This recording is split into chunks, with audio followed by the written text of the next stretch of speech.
Hey, it's the most wonderful time of the year to solve some holiday mysteries. Grab some cookies and hot chocolate, we're getting started. At a high-end restaurant, the giant Christmas cake prepared for the evening banquet vanished. We have these three suspects: the musician from the party, the hall decorator, and a rival chef. Who did it?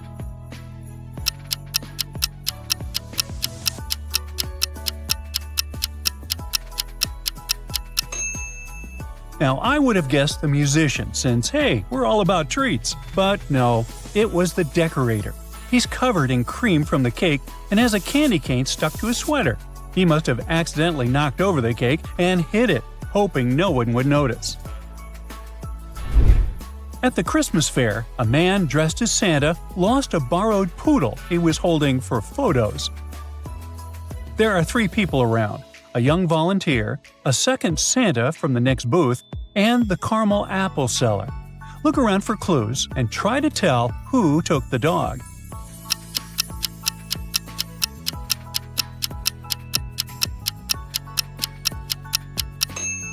See that red sack in the snow? The sneaky second Santa must have dropped it when stealing the dog. Her costume looked almost identical, so no one noticed the swap. The store's main display piece, a glass reindeer, disappeared overnight. Cameras showed a man just standing by the window. The next day, the reindeer returned, painted gold. We have three suspects: a romantic thief, a street artist, and a local advertiser. Can you guess who did it?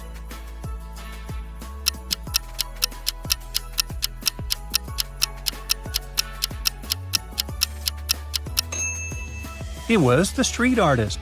He still has gold paint on his hands. He probably repainted the reindeer, hoping the store would hire him as a Christmas decorator. Santa brought three gifts for three friends: a smartwatch, wireless headphones, and an e-reader. Each person got one. Emma didn't get the smartwatch. Jack received the e-reader. The wireless headphones didn't go to Lily. So, what did Lily get?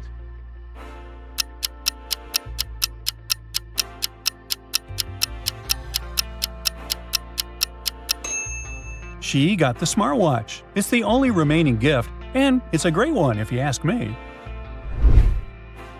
A rare glass ornament vanished from the Christmas tree at Daniel's apartment. There were three guests: Laura, a photographer, insisting she hadn't gone near the tree. Her hands were full with her camera. Ben, the caterer, spent the entire evening in the kitchen. Sophie, the neighbor, said she only admired the decorations from afar. So, who took the ornament and why?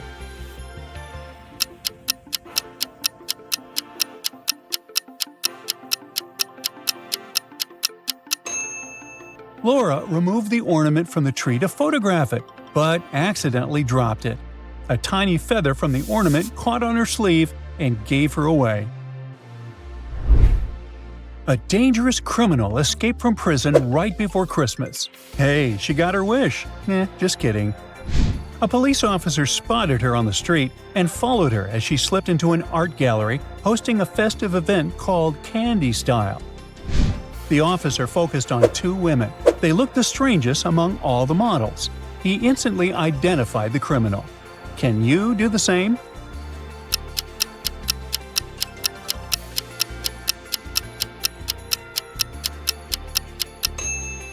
This girl has gloves without fingertips, and we can see her bitten nails under shiny polish. Hands like that didn't belong to a model. She's the fugitive. Jolly wants to become Santa's assistant. She must complete several tasks, and the first one is to find Rudolph, Santa's favorite reindeer, in the office.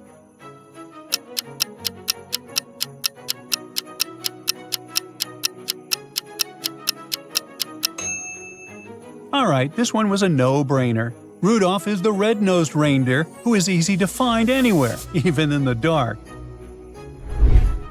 The next task is to solve the gift crisis. The list with all the recipient names and the description of the right gifts is lost. So how can Jolly guess who gets what?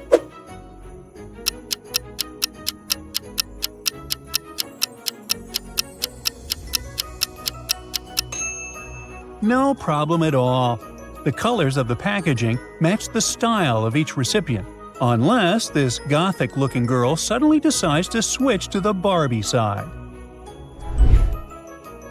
The final task is for Jolly to guess the address of a really important and special person who deserves a huge gift this year. The riddle goes like this: mix red and green, and my street name appears. Then take the days in a week and square that count. The result is where I live.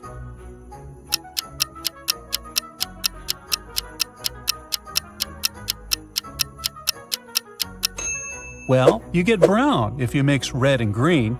There are 7 days in a week, so if you square this number, you get 49. That special person lives at 49 Brown Street. Miss Nina Potter wins the neighborhood Christmas lights competition every year. She put on the most beautiful lights on her house again the night before the competition. The next morning, they were all gone. But she gave the police one clue to easily find who stole it. Can you guess what it is and who did it?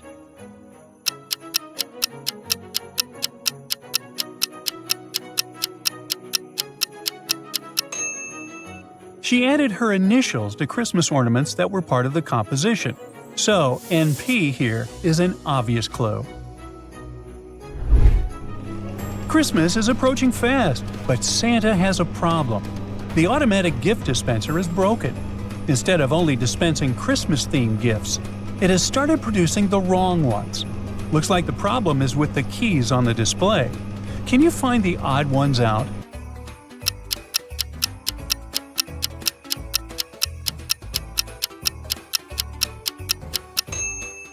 There are 4 misplaced keys here. An umbrella, a pumpkin, a flower, and a black cat are definitely not associated with Christmas, unlike all the other icons here. Alright, Santa's workshop can get back to full speed, and the elves are busy packing up the gifts. But suddenly, one of the most experienced elves hits the emergency button and stops the whole production line. Why did he do that?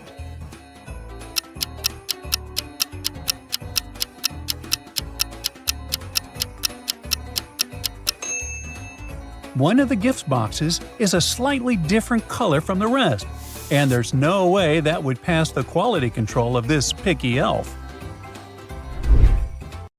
Mandy and Paul moved in together before Christmas.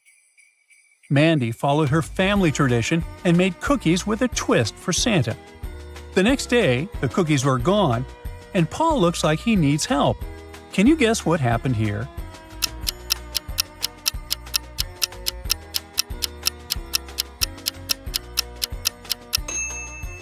See that peanut butter can?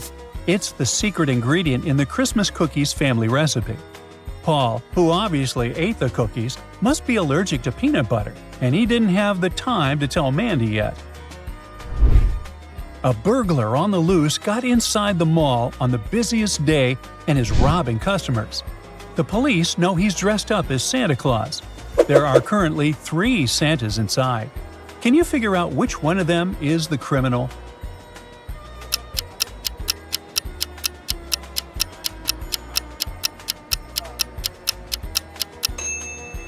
Looks like this Santa on the left has something to hide, literally. His hat looks suspiciously big and full. That's where he hides the loot.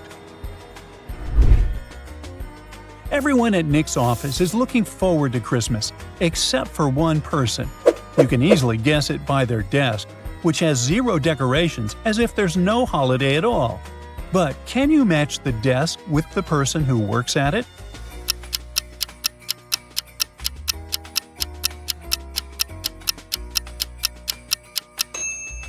It's this girl in the middle. Her t-shirt is covered by the cardigan, but you can still see some letters from the phrase, "I hate Christmas." Well, she's getting nothing from Santa this year, is she? Lola is invited to a Christmas party at her new friend's house. The only problem is that there are no numbers on the buildings in the street where her friend lives. Can you help her find the right house?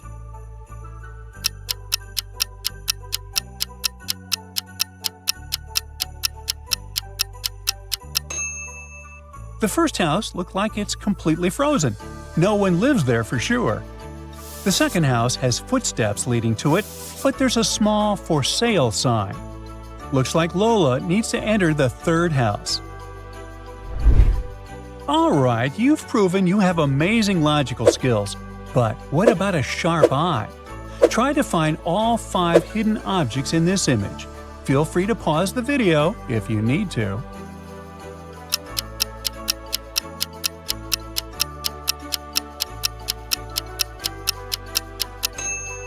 Time's up. Did you find all the objects? Let's move on to the next one. This time, there are 6 hidden objects that only you can find.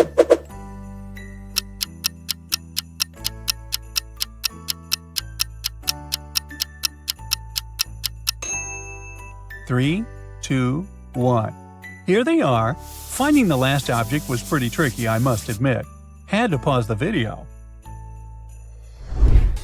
Here's one more riddle for those with an eagle eye. Let's find 7 objects this time.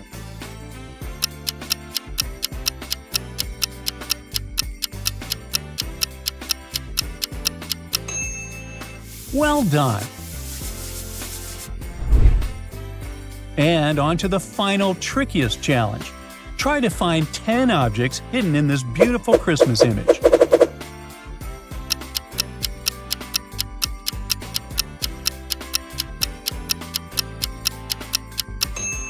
Did you manage to find them all?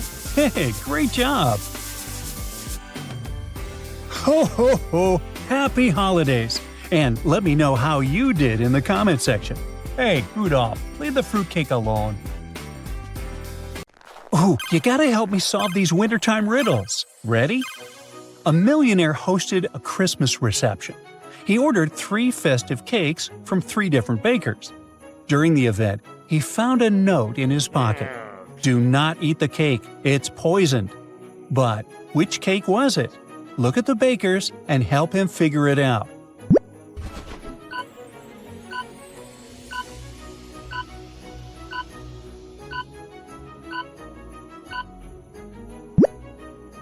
It must be Santa's cake. His clothing is perfectly clean, he has no baking tools, and the cake itself looks like it was bought in a store. Why would someone lie about baking a cake? It's very suspicious. On Christmas Eve, Mila baked 24 cookies and left them on a plate by the fireplace. In the morning, only 10 were left. Late in the evening, 3 people were in the kitchen.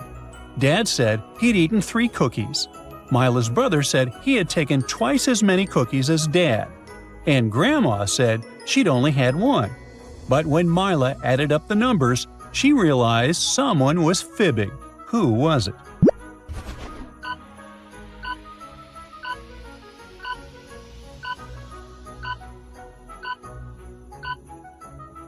It was the brother.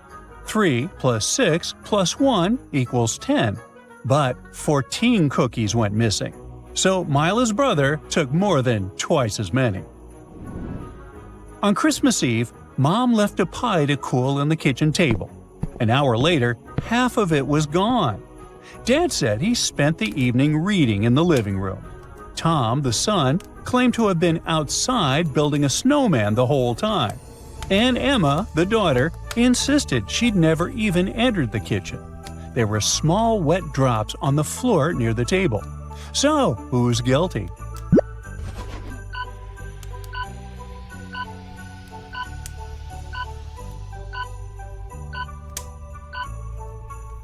Tom. He was indeed building a snowman, and the snow on his mittens melted, leaving the drops on the floor. Ava left her sled by the house in the evening. The snow was smooth, and the wind wasn't strong. In the morning, the sled stood in a different part of the yard. There was a strange track beside it, as if someone had dragged it. But there were no footprints nearby. Ava's parents hadn't touched the sled either. Can you figure out what moved the sled?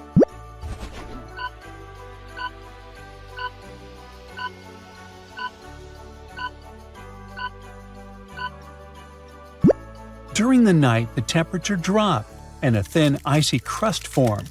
The slight slope plus a light wind, caused the sled to slide on its own. Santa disappeared, and Detective Robinson was searching for him. He came across a basement with 3 doors. Behind each of them, there was a man dressed as Santa and claiming to be the real one.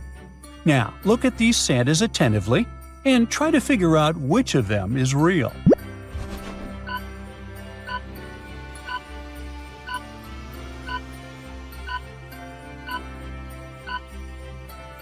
It's the Santa on the left. Hopefully, you've paid attention to the photo on the wall. It depicts Santa with his reindeer. If we compare the photo with all Santas, only the one on the left is absolutely the same.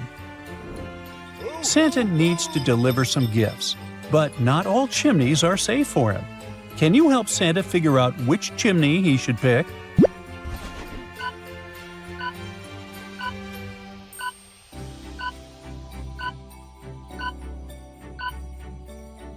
The first chimney seems to be fully blocked, and no oxygen flows through it.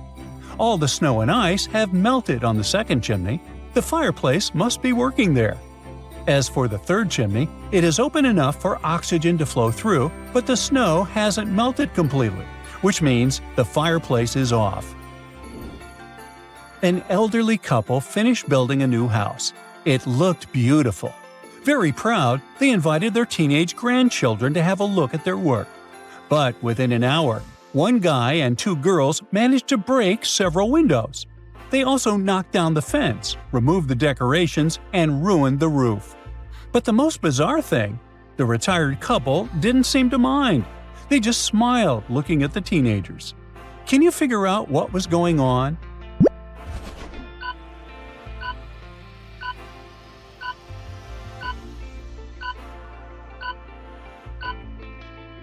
The grandparents made a gingerbread house and invited their grandchildren to eat it. Mark told his wife he was going on a business trip to Canada and asked her to pack his bag. It was winter, so his wife packed a pair of very warm socks, a scarf, and a knitted hat for Mark. When Mark returned, he asked her why she hadn't packed his toothbrush. The woman understood her husband was lying about the trip. How did she figure it out?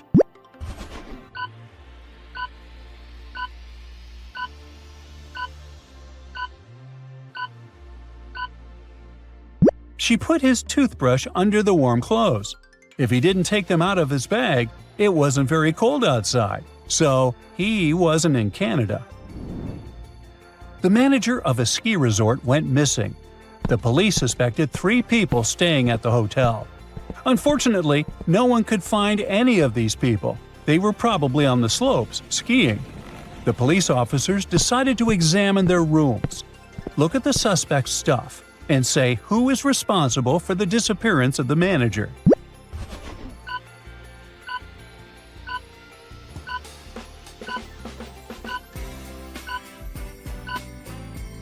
It's James.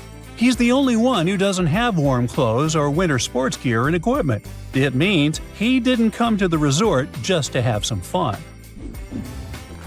Santa's sleigh ended up in a ditch. The police questioned him to find out what happened. Santa says he was testing his new reindeer-free electric sleigh, but suddenly the Grinch on skis appeared right in front of the sleigh. Santa had to make a sharp turn, and the rest is history.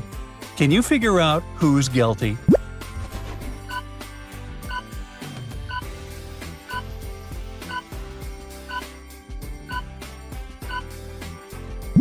Look at the trail left by the sleigh.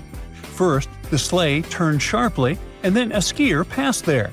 The Grinch isn't guilty. Santa must have lost control and now wants to frame the green guy. Mark and Lisa have been dating for 2 years. One day, the guy came to his girlfriend's house planning to propose to her and found Lisa with another man. The other guy got scared and rushed out of the house. Unfortunately, Mark didn't see the guy's face clearly. When he ran outside, he saw 3 men. Which one is Lisa's admirer?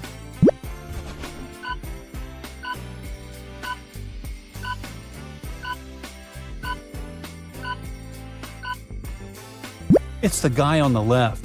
It's freezing outside, and the other two guys have red cheeks and noses, but the third guy's face is pale because he just left a warm house. It was a snowy winter. Detective Davis was walking home when he saw a young woman carrying two large bags. The girl seemed suspicious to the detective. He came up to her, showed her his badge, and asked what she had in her bags. She answered she was going on vacation, and that was just some stuff she needed there. The detective arrested her. Why?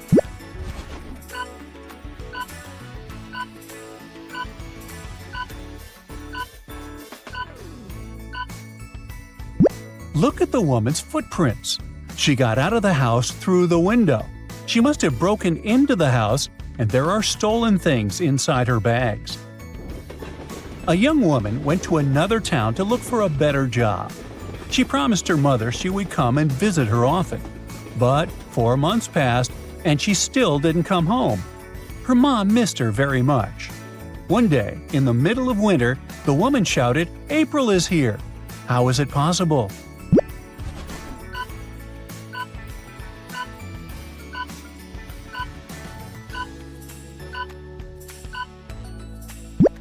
April was her daughter's name. She finally came to visit her family. Adam's car broke down in the middle of a deserted forest road. It was winter, snowdrifts were huge, and the wind was freezing cold. Adam had to get to the nearest town, but if he followed the first path, he'd have to deal with hungry wolves. The second road went through the area where bears lived, and if he took the third path, he'd have to cross a river covered with thin ice. Which way is the safest?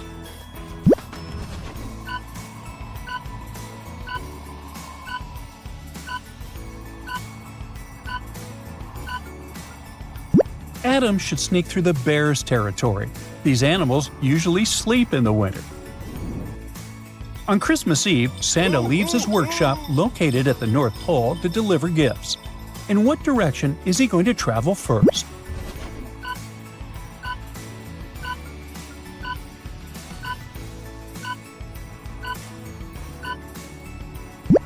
In the southern direction. It's the only direction you can travel from the North Pole. You're lost in the forest on a cold winter night. You have nothing to warm you up. There are 3 options: to stay where you are and call for help, to keep walking until you get out of the forest, and to go on but take small breaks, sit on the snow, and cover yourself with some branches. What should you choose?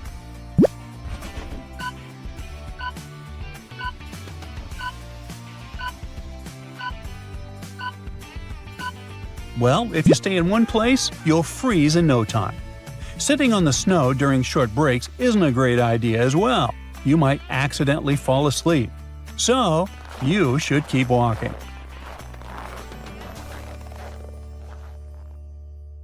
Someone smashes the window of a jewelry store and the alarm goes off. The police are nearby, so 2 suspects start running. They rush into a hair salon to hide. The cops come in and see this scene. One of them is a suspect, but who?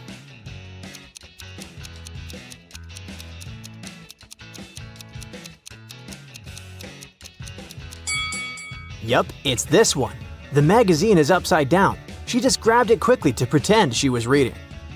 But the second burglar is still hiding somewhere in the same hair salon. They think it's Blue, a well-known criminal with bright blue hair. Can you spot her?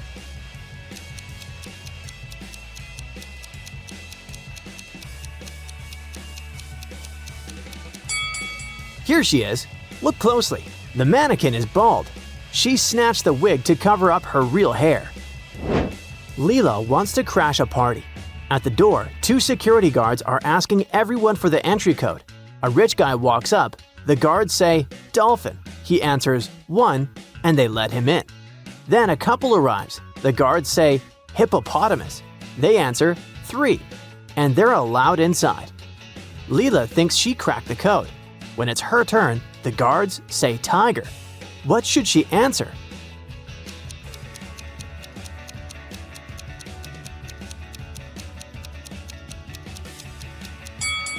The logic is based on the number of P's in the word. dolphin has 1, hippopotamus has 3, and tiger has 0.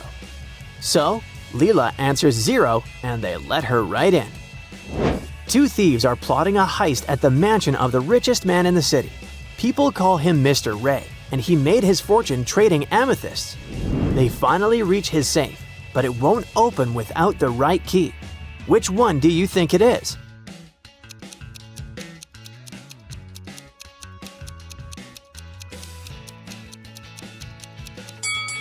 Remember, Mr. Ray made his fortune with amethysts, so it makes sense that the key with the purple gem is the one that opens the safe.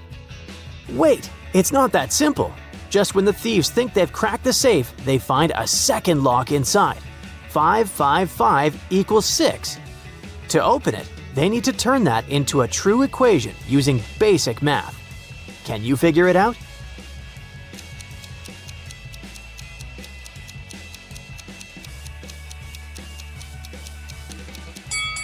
That's it.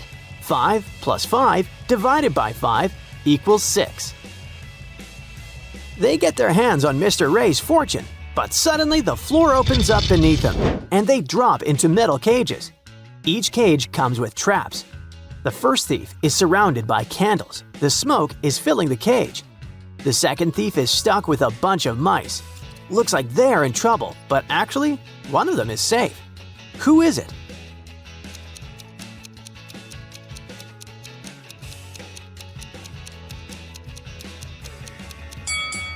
It's the one on the left. Only his hands are tied up, which means he can move around and blow out the candles. So the thief on the right is the one in real trouble. Henry wants to go for a swim in the hotel pool late at night. He runs up, jumps straight into the water, and a few seconds later, he freaks out and bolts right out of there. But why?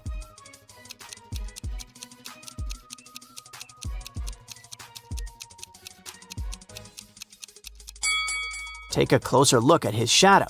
That's not an inflatable alligator. It's a real crocodile. Run, Henry, run! Evelyn is relaxing at the spa with her boyfriend. She snaps a photo of them and posts it online. Within minutes, the likes start rolling in. But then her mother-in-law texts her, "Delete it right now!" Evelyn looks closer at the photo. What's the problem?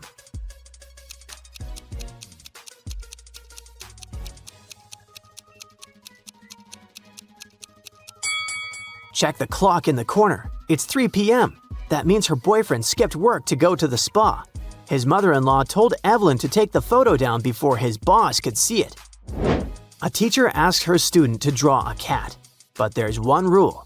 The boys can only use green pencils, and the girls can only use purple ones. One by one, the students walk up and pick a pencil. Boys grab green, girls grab purple. When it's Aurora's turn, there's only one purple pencil left. But she says, "Sorry, I can't use it." Do you know why?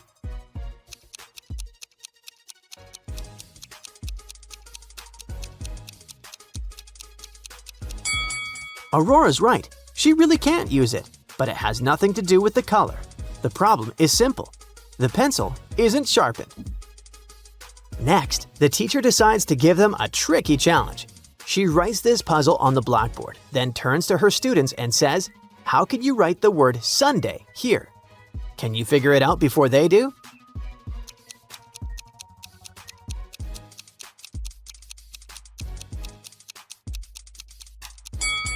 Easy. Draw a sun inside the first square. Welcome to Heart Match. In today's episode, 4 girls want to win Paul's heart, but he can't make a decision. So, he takes 4 boxes and hides a ring in one of them. The girl who gets it wins his heart.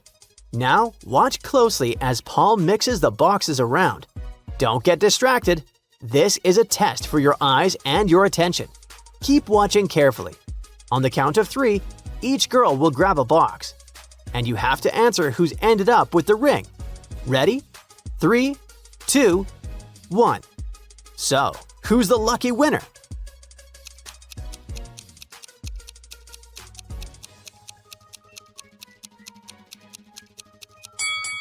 That's right, Julia is the winner. Oh no, Daniel is trapped in an elevator that's falling fast. He presses every button, but nothing works. The elevator just keeps going down. So, what's the safest thing for him to do? A. Stay standing. B. Try to jump before it hits the bottom. C. Lie down.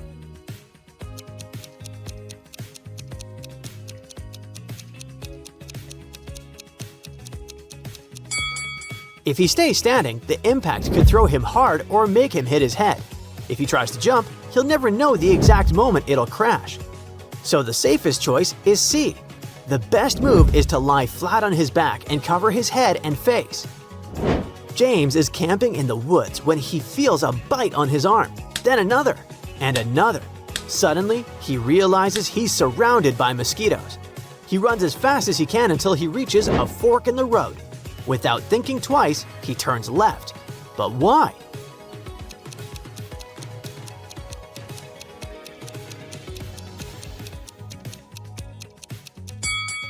The streetlight might look safe, but it doesn't keep mosquitoes away. The campfire, on the other hand, does, because the smoke chases them off. That's why James went left. An ancient king captures an enemy, but today he's in a good mood. To show some kindness, he lets the man pick his own prison cell. But here's the twist. He only gets to see the flat shapes of the cells before they're built. So which one should he pick?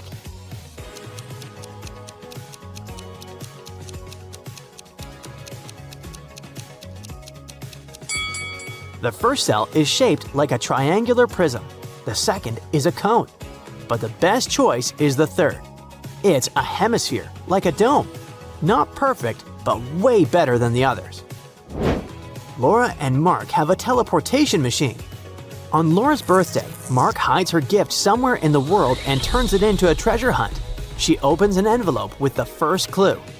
Feelings rise and never can escape. Can you guess the first destination?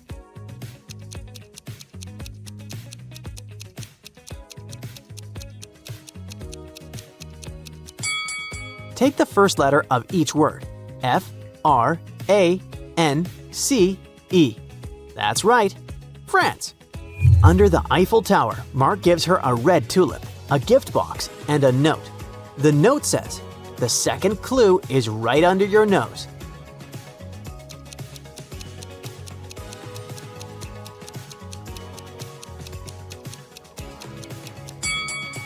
This time, the real clue isn't in the note. It's in the flower. Tulips.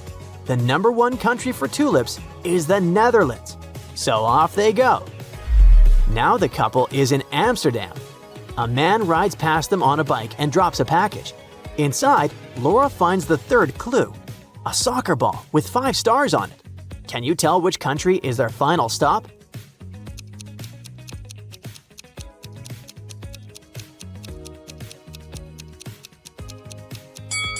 It's Brazil, the only country that's won the World Cup 5 times. And finally, Laura gets her birthday present.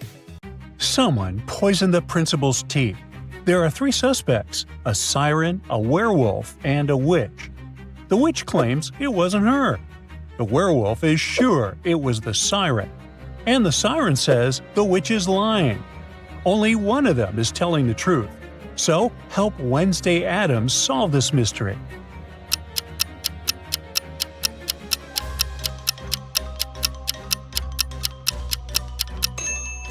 The werewolf is the only one telling the truth here. Otherwise, we've got contradictions on our hands. It means the siren is guilty. In the hallway, there were only 3 black candles, 1 fully burned, 1 half burned, 1 untouched. Thing tapped the half-burned one first. Xavier walked by after the lit candle was placed. And Enid said she left before the candles had been lit. If all 3 of them are telling the truth, who was in the hallway last?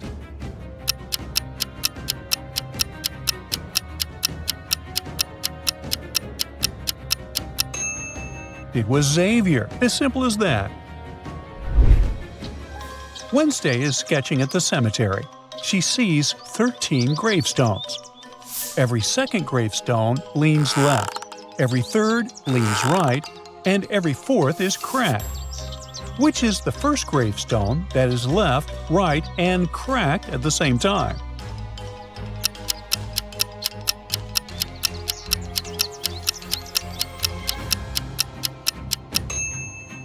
It's the 12th gravestone. During a seance, 3 candles flickered. Wednesday noticed that the first one flickered once, the second candle flickered twice, and the third flickered, you guessed it, 3 times. Then the pattern repeated. At the 7th flicker, which candle was it?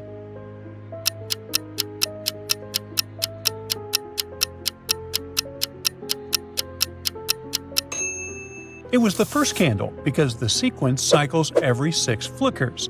So at the 7th flicker, we'd be back to candle 1. Look at these pumpkins, all ready to serve as Halloween decorations. Sadly, one of them is an imposter.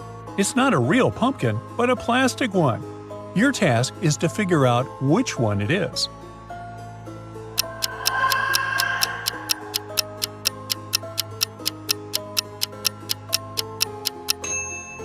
It's the pumpkin on the left.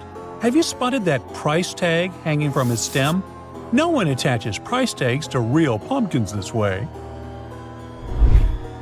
Hey, we've got more pumpkins. This time, they are all real, but 2 of them are poisoned by a vicious witch. Look at them attentively and pick the safe pumpkin for your home.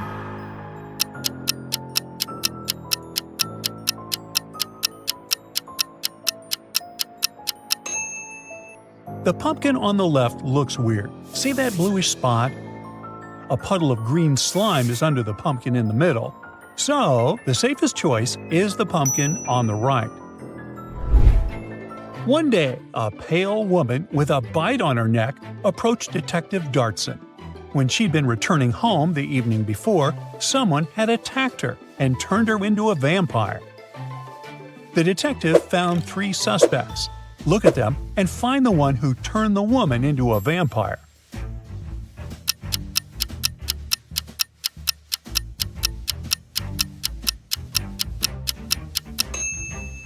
This man is quite old and has no teeth, so he can't be a vampire.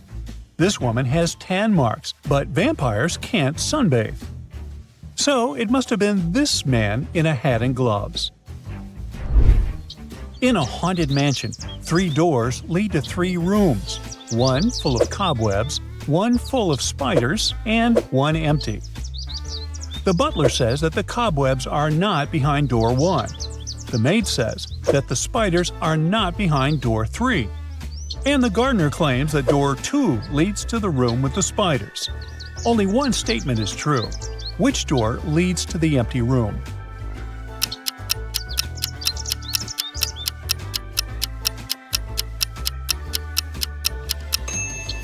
The butler is the only one who says the truth.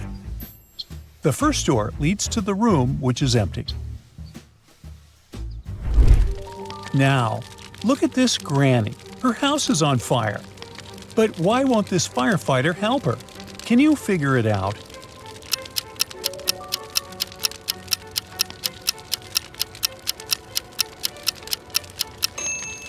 See those pumpkins and Halloween decorations? This guy isn't a real firefighter. He's just wearing a Halloween costume. The woman needs to call real firefighters and fast. Mike's wife was decorating their house for Halloween. She sent her husband a message, asking him to buy something with a leg, an arm, and a head, but without flesh or eyeballs. At first, the man was confused, but soon he realized what his wife wanted.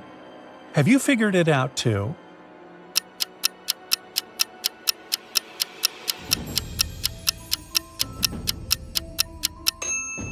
Mike's wife needed a skeleton. The next day, Mike got a new message from his wife. This time, he needed to get something wrapped, but not a gift. It had to be something kept neatly in a chamber, which archaeologists consider a great treasure. What did Mike have to bring home?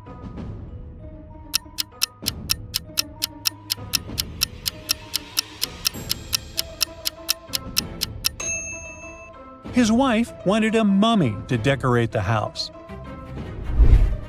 When Melissa was walking home after work, it was already dark. She noticed a group of people moving in a strange, jerky way. Melissa realized they were zombies. A moment later, she was surrounded. And still, the next day, Melissa was in the kitchen making herself a vegetable salad.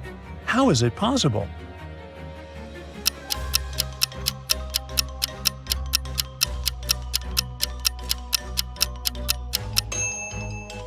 Look at the calendar. It's November 1st. It was Halloween the day before.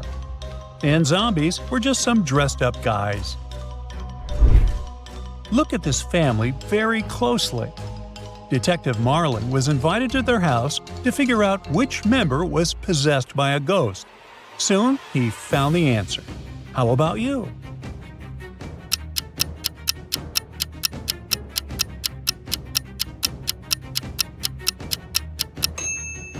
This woman looks scared, but she's not possessed. She just choked on some food and is holding her throat. The man's wearing dark glasses indoors, but he's blind. Do you see that white cane the blind use next to him? The granny is the possessed one. There's a trace of ectoplasm that goes through the whole room towards her. Martin, Lucas, and Lauren went to the movies. The movie theater was empty. The friends were only visitors. In the middle of the movie, Lucas suddenly screamed. Can you figure out what scared him?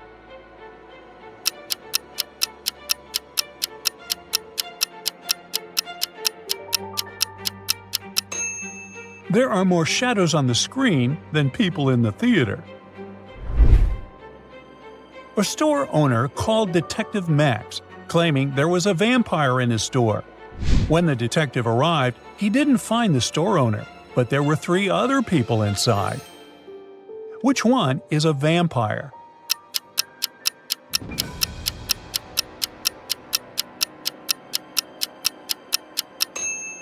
The one on the left has red eyes, but it looks like he didn't sleep well at night. The one in the middle seems to feel cold. All parts of his body are covered with clothes. Now, the person on the right is drinking something red from a glass using a straw. Is that what I think it is? 2 husbands suspected that their wives were werewolves. They invited Detective Max to find out the truth. The detective examined the women's bedrooms and realized that only one of them was a monster. Which one?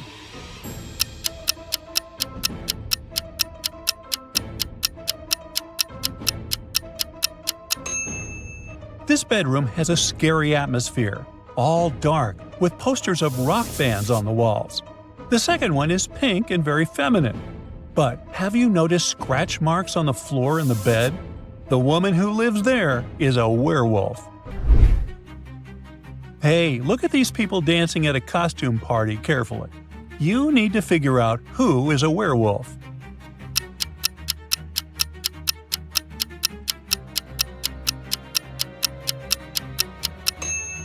It's that guy in the corner. He's wearing a human mask, but his thick hair is sticking out from underneath his mask. On a full moon, several people disappeared in the city. The culprit must have been a werewolf. The police had 3 suspects: Jack, Levi, and Luke. Jack said he had been walking with his girlfriend near the river.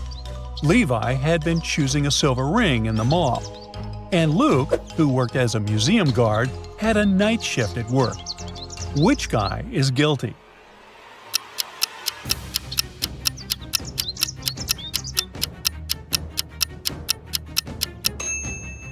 Jack didn't transform in the light of the full moon. Levi wasn't afraid to try on silver rings. It means that the werewolf is most likely Luke. These girls look totally normal, just friends hanging out in a park. But one of them is actually a witch. Which one is it?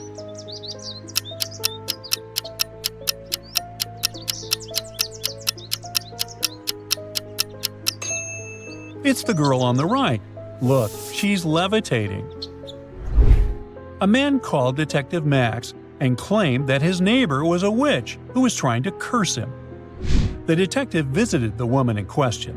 to prove her innocence and refute the accusations. She invited the man into her house. In no time, Detective Max knew who was telling the truth. Have you figured it out too?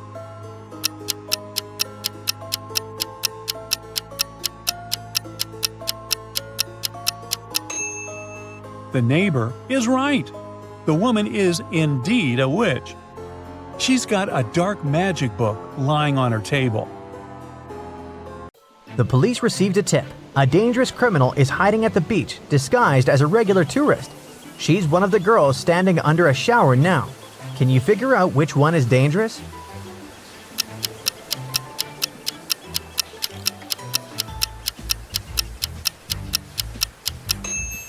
It's the third girl in the gold swimsuit.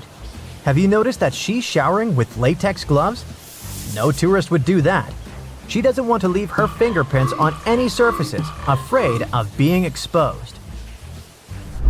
Sarah needs to fry 6 pies. How can she do it in 15 minutes if the pan only fits 4 pies at a time and each pie needs to fry for 5 minutes on each side?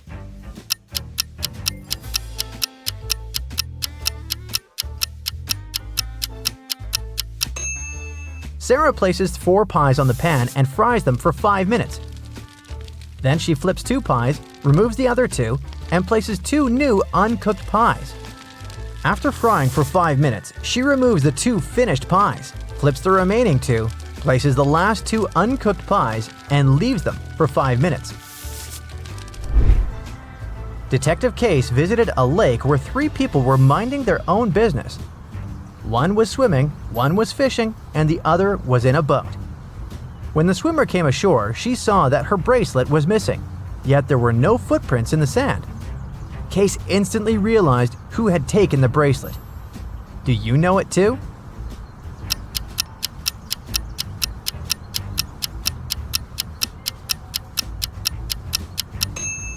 It was the fisherman.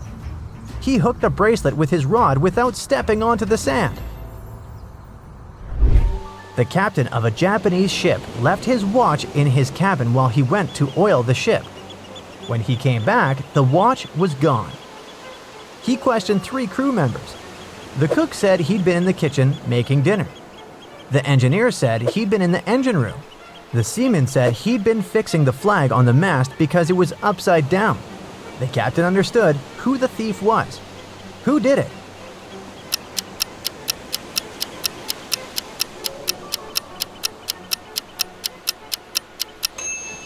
The seaman. The Japanese flag looks the same right side up or upside down. A man rushed into the hospital, saw his wife lying in a bed, and shouted, "Who poisoned her?" Detective File stopped him and asked where he'd been. The man answered that he'd been at a friend's house when his housekeeper called. She told him his wife had collapsed and had been taken to the hospital. As soon as he got the news, he ran over. Detective File arrested the man immediately. Why?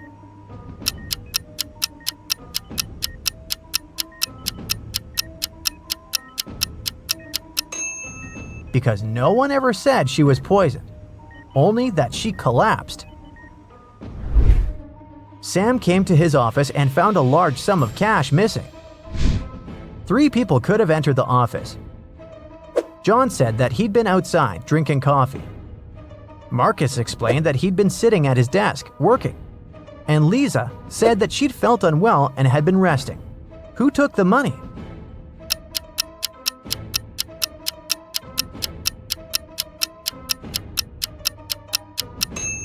See that coffee cup on John's desk? Why would he go outside if he'd had enough coffee at hand? He must be the thief.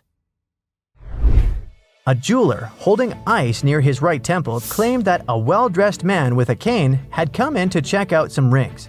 Suddenly, the man hit the jeweler on the head with the cane. When the jeweler came to his senses, the rings were gone. Strangely, the police arrested the jeweler. Why?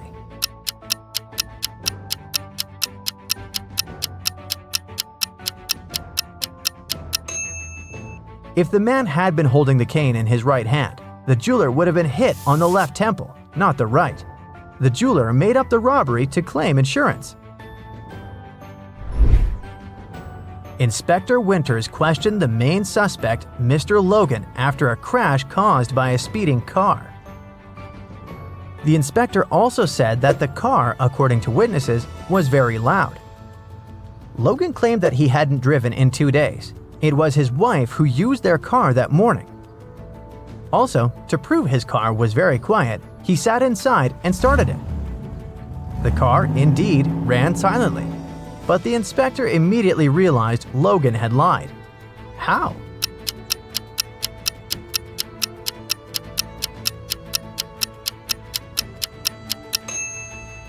If Logan hadn't driven recently, the seat wouldn't have been adjusted to his height.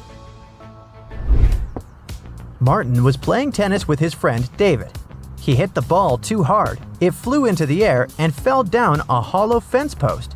The post was narrow and Martin couldn't get the ball out of there. Luckily, David had an idea. In no time, the guy helped Martin get the ball back. How did he do it?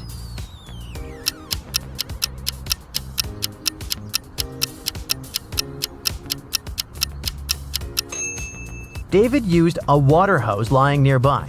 He filled the pipe with water, and the ball floated up. A woman saw a guy getting robbed. She screamed to warn him, but did nothing else to prevent the robbery. Why?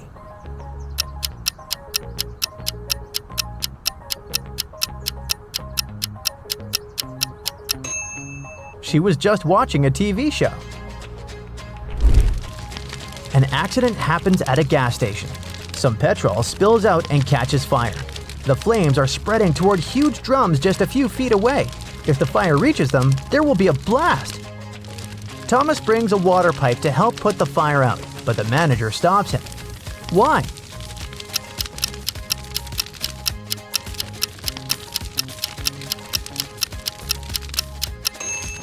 Pouring water will only make the fire spread faster. The manager quickly throws some soil over it and puts out the fire. 2 people were born at the same time, but they don't celebrate their birthdays on the same day. How is it possible?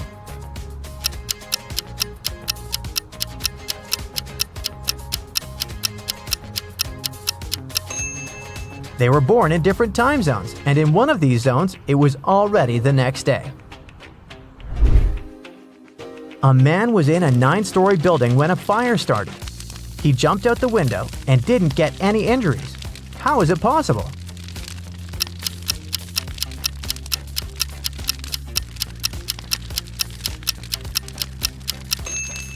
The man was on the first floor when he jumped out the window. 4 prisoners took up art classes. They studied every Monday. Guards escorted them to the art room and searched the prisoners at the end of every lesson. All the prisoners had their own art supplies, which they kept inside their cells. The question is, which of them has more chances to escape?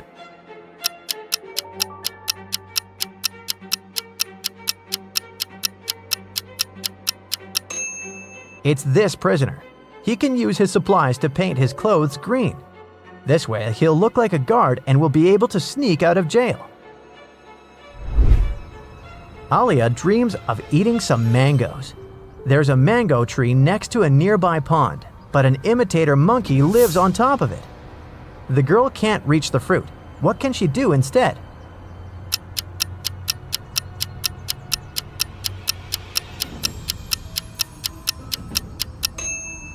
She can throw something at the monkey. It'll imitate her and throw a mango at her. Mark got locked in a basement. There were no windows, only a door with a letter combination lock. What could probably give him some hint was a note he found in the corner. What is the code word?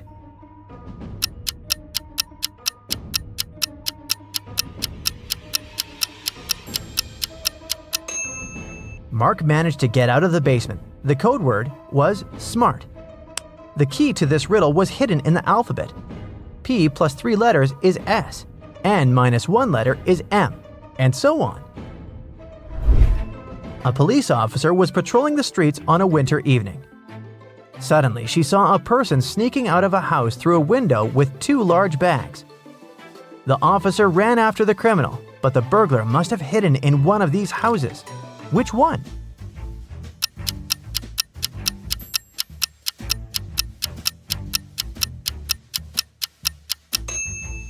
It's not the house on the left. There are too many people inside. There are no footprints in the snow leading to the house on the right. No one has been there for quite some time. So, it's the house in the middle. There are 4 cups on the counter, all of them upturned and hiding the same number of sweets underneath.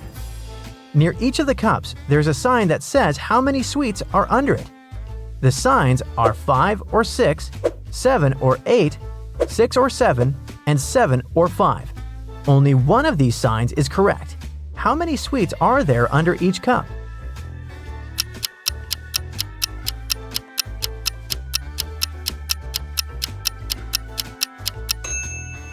Since only one sign is correct, the right number can't appear twice. It means there are 8 sweets under each cup. After a bank had been robbed, the police found a bag with money in the park. It was lying among cacti. The police officer arrested 3 suspects. It didn't take long to figure out who the bank robber was. Do you know who it is?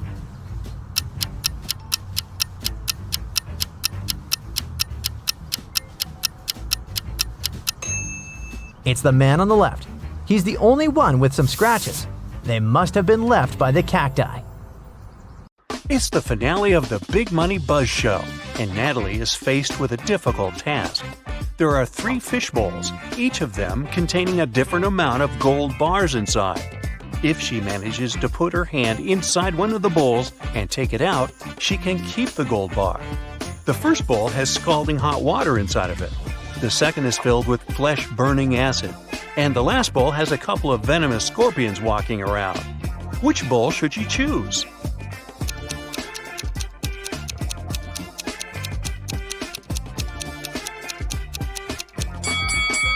Natalie should just wait until the water cools down and grab the gold bar from the first bowl. Bob was blindfolded and put into a shaky van. When he woke up, he was alone in a dark, empty room. There was nobody there, but there were 3 envelopes on the floor. A post-it on top of the envelope said, "Each envelope contains a red capsule and 2 statements. In one of these envelopes, both statements are false. In another envelope, both statements are true. You have to choose the correct capsule to get out of this alive." He opened the first envelope, saw a capsule and the messages: 1. Don't take this pill. 2. Take the pill from the second envelope.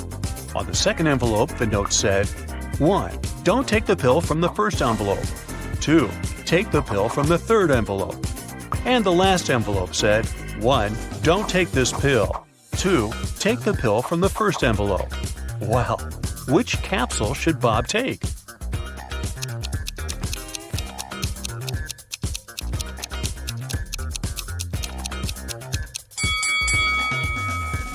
He should trust the pill from the third envelope. Let's see why. The first message of the first envelope is true, while the second is false. Both messages from the second envelope are true. This leaves us with 2 false statements on the third envelope. Timothy and Diana were strolling in a magic forest together when they ran into an evil witch. The witch captured Diana and took her to a haunted castle. Timothy managed to find the hidden castle and watched as the witch turned Diana into a frog. When the witch left the room, he snuck inside to turn Diana back into human form. He found a spell book that could help him and found out the recipe for the magic potion he had to make. He recognized most of the ingredients, but the last 2 were encrypted. Take a look at the witch's ingredient cabinet and try to help Timothy discover the last 2 ingredients he needs to make the magic potion.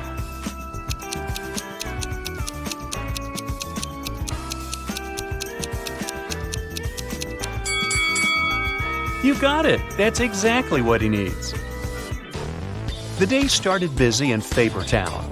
The police station got a call saying an undercover vampire was passing as a teacher at Middle Moon Elementary School. The officer went down there to check and found 3 possible suspects. Take a look at them and see if you can guess who the vampire is.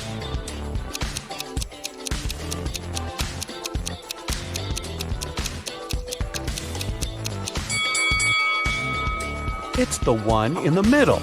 She's wearing sunglasses inside the cafeteria and drinking a very suspicious red drink. Yikes! Eric was coming home from a night out. As he reached the gate of his apartment, he heard the sound of someone bawling. He looked around, but no one was there. That's when he noticed something that scared him, and he shouted, "Ghosts! Ghosts! Someone help me!" Look at the image. Can you identify what Eric saw that scared him so much?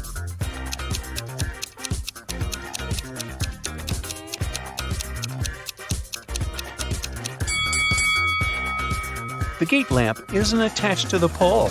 It's floating in the air and somehow still shining bright. Well, this isn't right. Then Eric called his best friend, who also happened to be a renowned ghost hunter. That's convenient. His buddy Ray arrives, and his ghost watch immediately starts beeping. It leads them to the building's pool. At the pool, they see a girl swimming. Eric shouts, "Hey, why are you swimming in the pool so late at night? Here, let me help you get out." But Ray stops him, saying, "Don't do that." Why did Ray do it?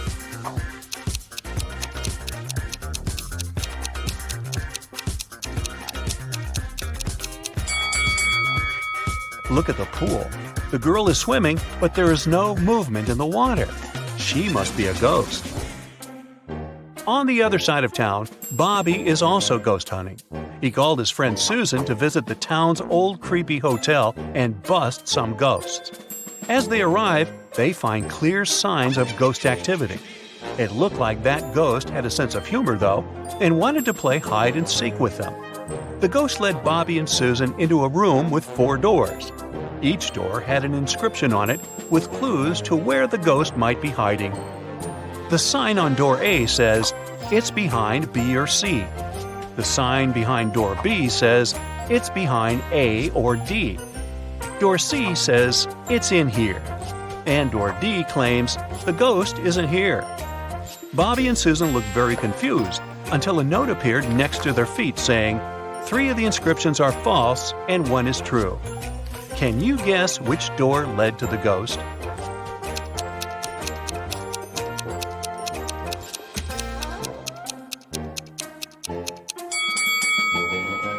Let's see how this would work. If the ghost was behind door A, then both B and D would be true.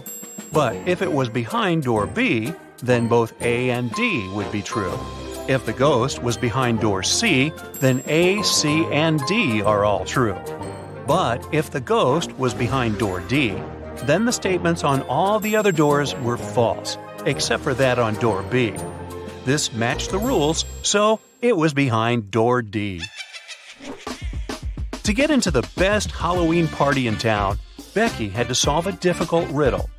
There were 2 hourglasses in front of her. One hourglass measures 7 minutes, and the other measures 4 minutes. She needed to time 9 minutes using both hourglasses. How could you do it?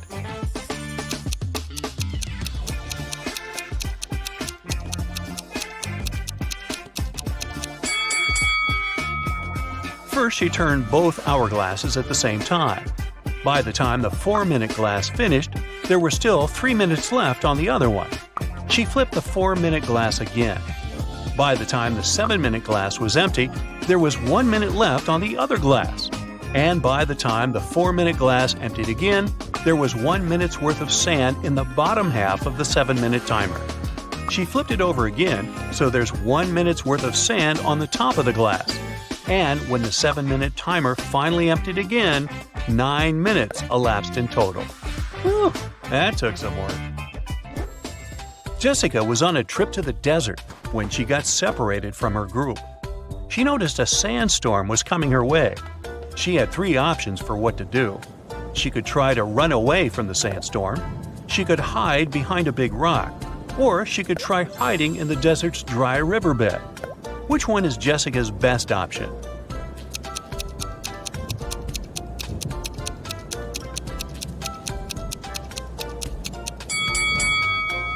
Well, the first option is a terrible idea, as she will never run faster than a sandstorm. The riverbed is also not such a good idea, as it's too low, and the sand from the storm can fill the entire hole in no time. Her best option would be to hide behind a big rock.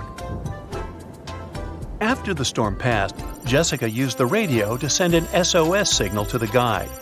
The guide told her to sit tight. A rescue team would shortly be on its way to help her.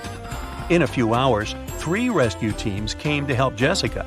She got suspicious and asked all the teams who had sent them. The first team said that they had heard the news on the radio that a woman was lost in the desert and came quickly to aid her. The second team said that the hotel she was staying in called the police for help. The last team said they received a radio call saying a woman was in distress and quickly came to help. Which rescue team should she trust?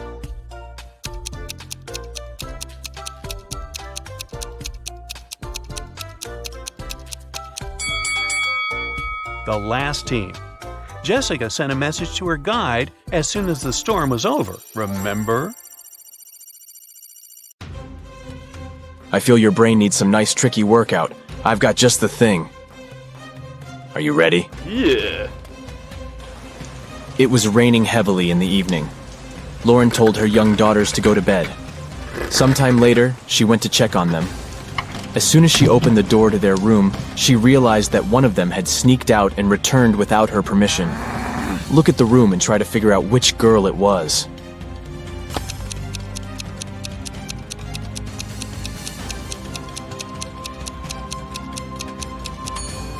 It was the girl on the left. Look, both pairs of sneakers are in their place, but the ones on the left are covered with dirt. Alexa has been running at the stadium every day for several months, preparing for upcoming athletic competitions. And they start today. Alexa is warming up when she notices a skinny guy among other runners. His legs look thin and seem to be weak. Alexa feels skeptical about his running abilities. Anyway, they get into the starting position. 3, 2, 1, go! Alexa is running as fast as she can. Suddenly, she notices that the guy she paid attention to earlier is running much faster than her, and he doesn't even look tired. Eventually, he wins. But how did he do it?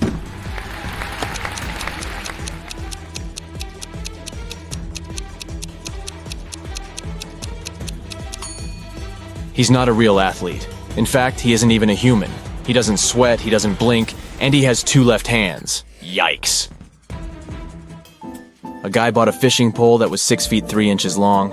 When he wanted to get on the bus with this fishing pole, the driver stopped him. The man told the guy that he couldn't take anything longer than 6 feet onto the bus. The guy went back into town and bought one more thing, and the driver allowed him on the bus. What did the guy buy, and what did he do with it?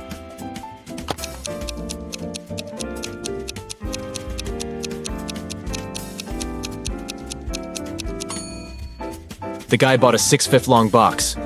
He put the fishing pole in it diagonally, and the entire package turned out to be only 6 feet long. Julia was angry with her boyfriend. She sent a message to her best friend who lived abroad. In this message, the girl complained about the mistakes the guy had made. But her friend sent her a very strange reply.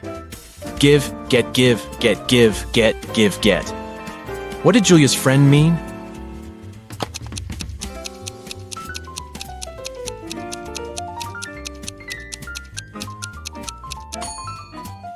She wanted to say that Julia should forgive and forget.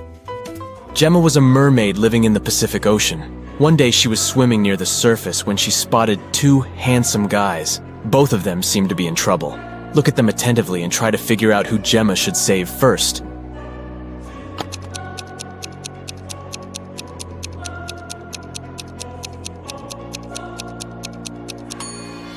This wooden boat is indeed filled with water. But it's still okay, and the guy inside can scoop this water out. But this guy's inflatable boat is damaged. He will soon find himself in the water, and this shark will be all too happy to snack on him. He needs Gemma's help urgently.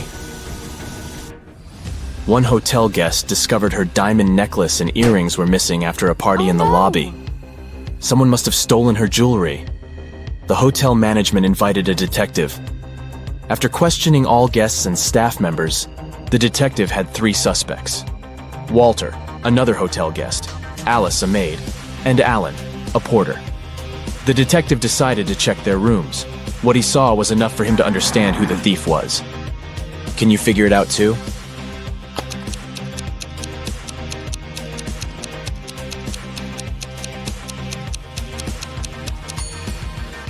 It's Alice. There's an already packed suitcase in her room. She's about to run away with the stolen jewelry. Galaxy Detective Varamcha was on a case. A spaceship was lost. Her partner, Galaxy Junior Detective Brightbulb, gave her a piece of paper. It was the location of the spaceship. This is what the slip had scribbled on it: juice, umbrella, potato, ice, tomato, elephant, rice. Where do you think the spaceship is?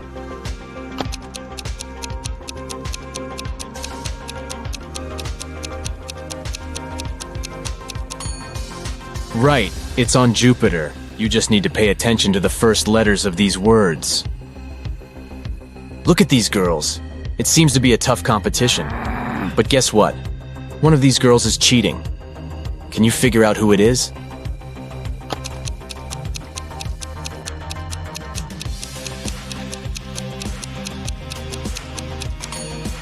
It's the girl on the left. Strangely, she doesn't look tired. Ah, do you see that USB port in her neck? She's a robot. Someone stole the money Adam kept in his safe. After watching the security footage, the police figured out that it had happened at midnight. They questioned 3 suspects. Julia said she'd gone to bed at 10 p.m. and fallen asleep right away. Parker told the detective he'd been watching TV from 11:45 p.m. to 1 a.m. And Aiden said he'd been with his friends, playing computer games all night. The police arrested the thief. Who was it?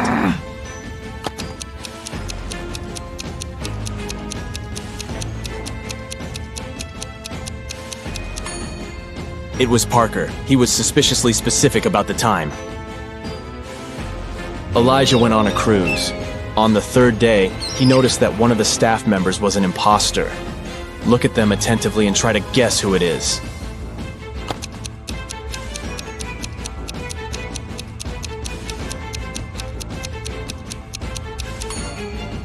This waitress is actually hiding a police badge under her floral garland. She must be undercover. Samantha needed to check something online, but her phone's battery was flat. She grabbed her brother's device, but it was password protected. Suddenly, a hint appeared on the screen. While I am in the air, I am not in oxygen. I am also in water, but not in hydrogen. I am necessary for all animals, but you won't find me in a zoo. Look in all brains, and you'll find me there too. Can you figure out the password?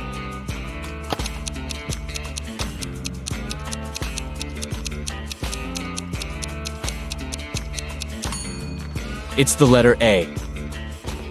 Dora went to study for her exam in a coffee shop. She ordered some tea with milk, opened her laptop, and started working. At one point, she went to the bathroom. When she returned, her laptop wouldn't switch on and her cup was empty. Someone had spilled the tea on her computer, causing it to crash. Dora called the manager and told him what had happened. They came up with 3 suspects. The barista said he had been extremely busy and hadn't seen anything. The supervisor said he was sorry the milk tea had spilled on the computer. He also promised to check if the insurance would cover the cost. The second barista was also sorry about her milk tea damaging the computer. He offered Dora to make her another cup while they were waiting for the police to arrive. The manager immediately understood who had ruined Dora's laptop. Have you figured it out?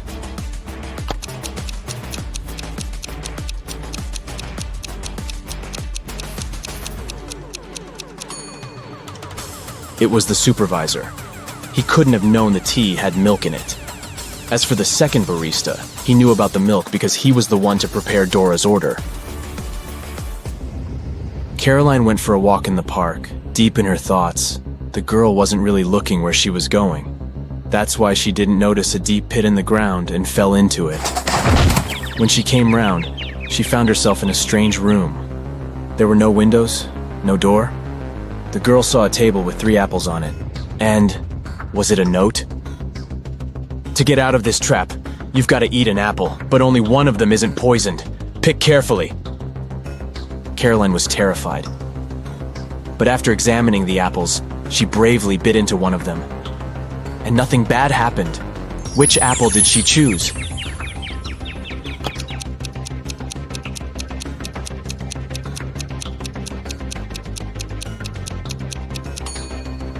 The girl chose the apple with a worm peeking out of it. If it could eat the fruit, a human probably could too. Detective Adam Bonders worked undercover at a luxurious resort. The police suspected that the hotel owners were involved in some shady deals. Adam's main task was to sneak into the manager's office and check the documents. But the door was locked, and there was a combination lock. Adam had to figure out the password. The detective knew he needed to solve a math riddle, and the answer would be the code. 1 plus 1 plus 1 plus 1 plus 1 1 plus 1 plus 1 plus 1 plus 1 1 plus 1 times 0 plus 1 equals. As soon as he punched in the code, the door opened. What was the correct number?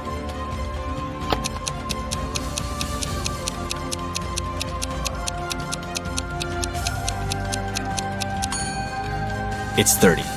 There are no mathematical symbols at the end of the first and second lines. It means the whole thing looks like this.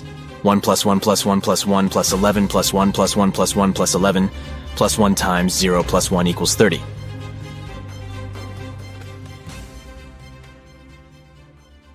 So, Smarty Pants, are you ready for some detective work?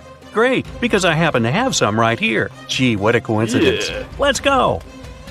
You drop a bowling ball in a bucket of water which is 45 degrees Fahrenheit.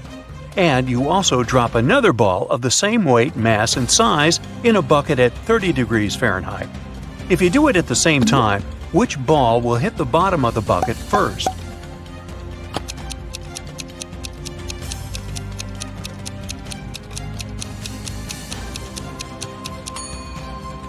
The ball in the bucket of the 45-degree water will hit the bottom of the bucket later than the other ball.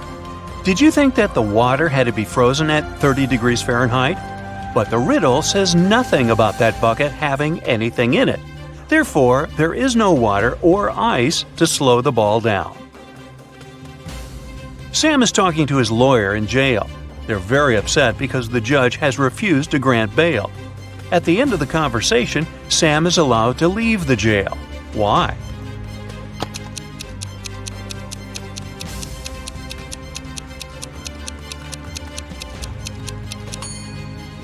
Sam is visiting his lawyer, who was arrested and jailed. Time to look for another lawyer. Mary is the owner of a bag store. One day, a young woman came in. She wanted to buy a bag. After choosing the one she liked, she asked Mary how much it was. The price was $30. The girl asked Mary to sell it for $20, and the store owner agreed. The girl gave her $50. Mary didn't have any change, so she went to her friend who worked nearby to change the bill. The friend gave Mary two $20 bills and one $10 bill. The woman gave the customer $30 and put the remaining $20 in the cash register. Just a few minutes after the buyer left, Mary's friend rushed into the store.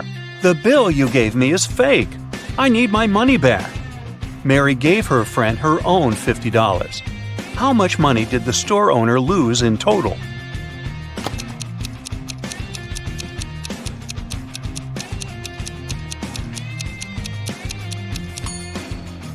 For one thing, Mary sold the bag at a $10 discount, so she already lost this money. Then she gave the girl $30 in change, and she had to return $50 to her friend for the fake bill. One $20 bill was the one her friend had given her, so she had to add $30 of her own. In total, she lost $70. Wow, next time use a credit card, huh? Private Detective Deborah was doing some shopping at the mall. Suddenly, she heard people arguing. The woman went there and saw a stressed shop assistant and several people crowding him. The poor man had found a smartphone and made an announcement, and now several people claimed it was their phone. One man said the phone must have slipped out of his bag. A young woman said the gadget belonged to her, and an older woman shouted it was her husband's device. That's when the phone rang. For some reason, the shop assistant handed it to Deborah. The woman glanced at the screen and immediately gave the phone to the man. How did she understand whose device it was?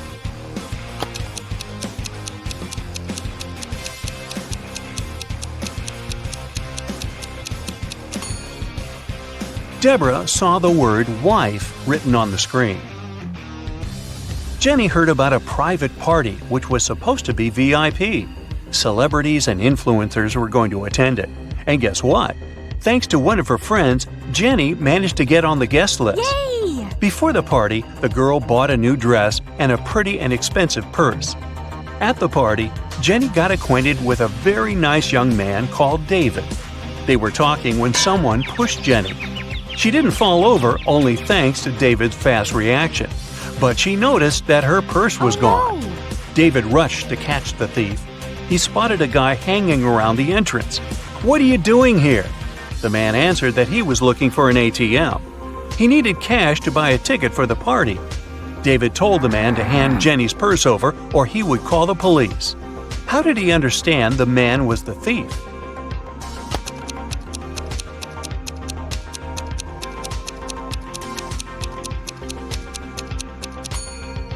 This is an A-list event. You can't just buy a ticket to get there. This man is lying. The faster you run, the harder it is to catch this thing. What is it?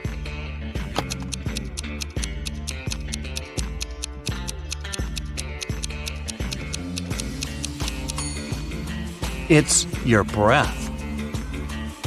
Brandon's wife told him to cook several eggs, but the man had to boil them for exactly 2 minutes.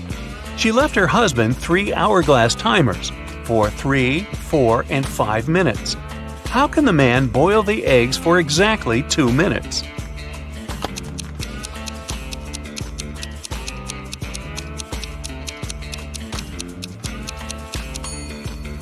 Brandon waited until the water started to boil. Then he turned over the 3 and 5 minute timers. When the 3-minute timer ran out, he dropped the eggs into the water. And when the 5-minute timer ran out, he had his perfectly boiled eggs. Sometimes I am loved, usually by the young. Other times I am dreaded, mostly by the old ones. I'm hard to remember, also hard to forget. And yet, if you do, you'll make someone upset. I occur every day. Everyone has to face me. Even if you don't want it to happen, embrace me. What am I?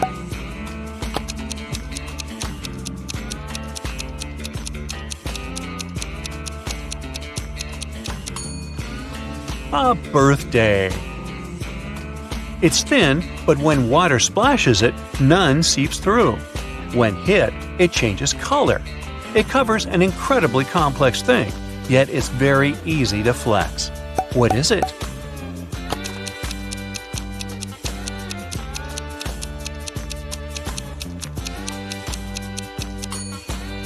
It's human skin. Look at these people. Can you figure out which one is a smuggler?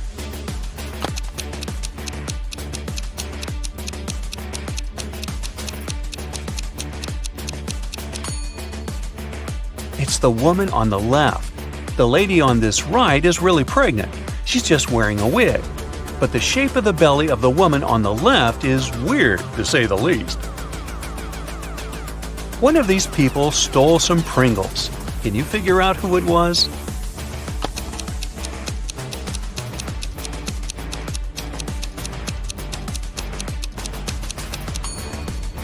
It's this young lady. Look at her ponytail. A very strange shape. Doesn't it resemble a pack of Pringles? Now, I've got this group of people for you. One of them is a vampire. Can you figure out who it is?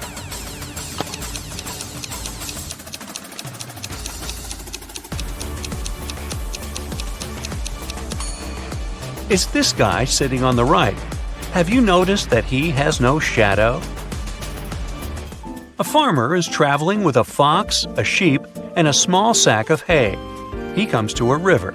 There's a small boat near the shore. The boat can only support the farmer and one other animal or item. If the farmer leaves the fox alone with the sheep, the fox will eat the sheep. And if the farmer leaves the sheep alone with the hay, the sheep will eat the hay. How can the farmer get all three, as well as himself, safely across the river?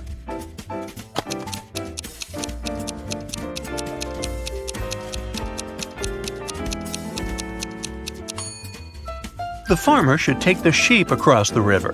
Then he should paddle back. Then he will take the fox across the river. After that, the farmer should take the sheep back to the first side of the river. Then the farmer should leave the sheep on the first side of the river and take the hay to the other side, because it's safe to leave the hay with the fox. The farmer will then return to the first side of the river and pick up the sheep.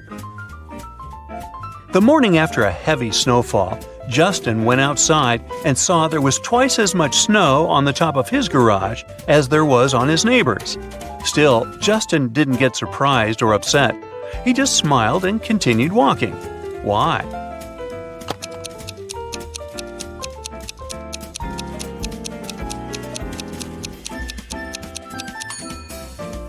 Justin's garage is twice as big as his neighbor's. No wonder it has twice as much snow. Andrew and Gary are twins. They were born just 1 minute apart, and Andrew is the elder of the two. But for some mysterious reason, they celebrate their birthdays 2 days apart once every several years. How is this possible?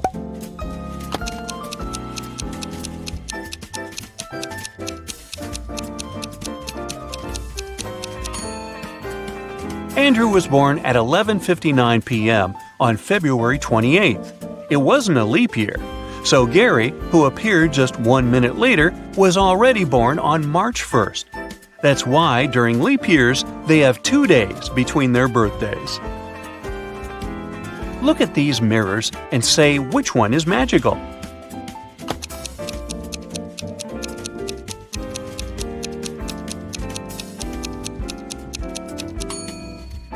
It's the one the girl in the middle is holding. Apparently, it helped her to get rid of her mole. 2 men are playing chess. They've already played 5 games, and each man has won 3 of them. How is it possible?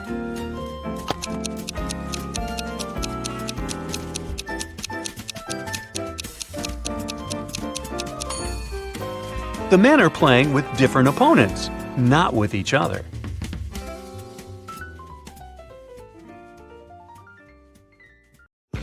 Eric was deeply in love with Carrie, and he finally decided to ask her out. He wanted to make it romantic, so instead of texting her, he decided to write his invitation with chalk on the sidewalk right outside her window. It read, "Carrie, I'll be waiting for you in the restaurant Star tomorrow at 7 p.m. sharp." Carrie was also in love with Eric, and she would have come there with pleasure. Still, she never showed up. Why?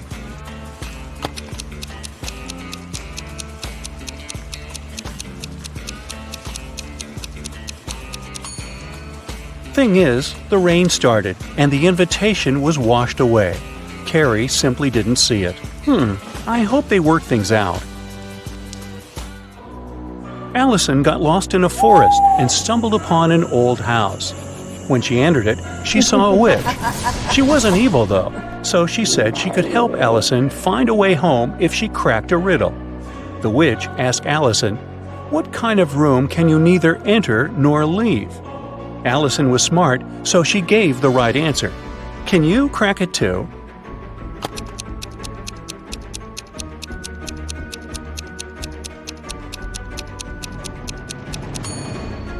I told you the witch wasn't evil. She even gave a small hint. Do you see a mushroom in her hand? Right, the answer is mushroom. A detective got an anonymous email about an upcoming heist in one of New York's museums. To stop it from happening, he needs to know the month the heist is planned for. Later, the police managed to find a clue. It was a note with a secret code. The police couldn't crack it, so they brought it to the detective. What month is the heist planned for?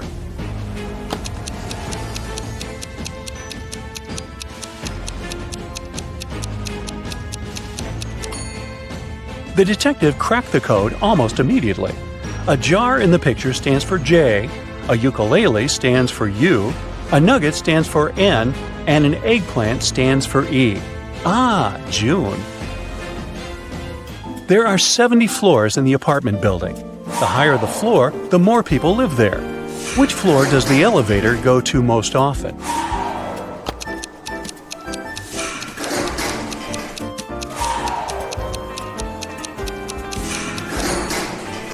It's the first floor. The residents of all floors go down to the first floor. A luxurious spa center got an anonymous call. Someone called to report a lady that's planning to steal expensive jewelry from the spa center visitors. The staff went to look for that lady to escort her out. Can you find her?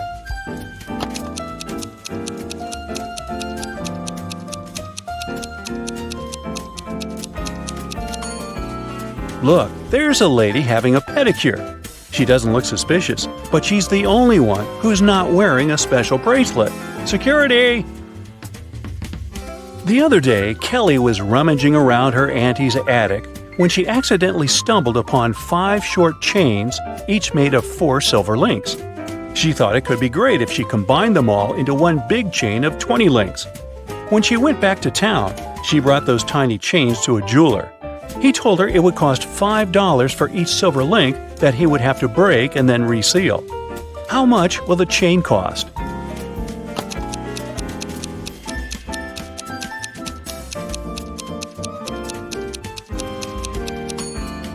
Kelly could do that for $25 if she told the jeweler to break a link in each chain.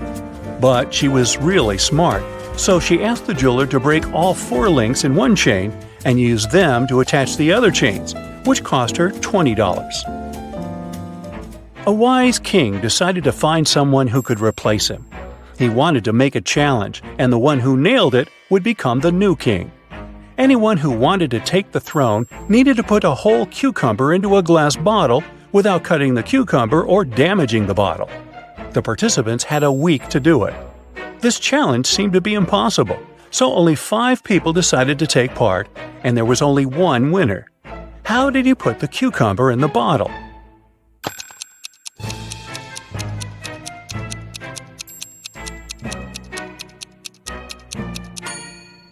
He placed a baby cucumber, still on its stem, into the bottle.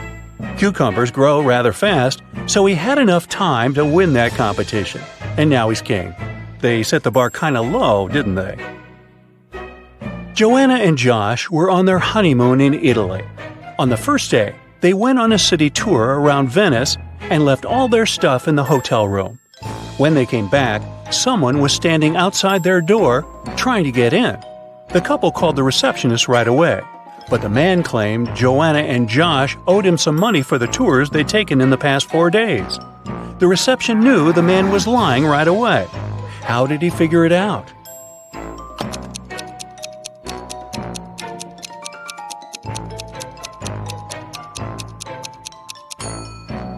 It was the couple's first day in the hotel. There's a barrel of water in the yard. You look inside and say that it's more than half full, but your friend argues that it's less than half full. How can you figure out who's right without using any measuring tools or removing water from the barrel?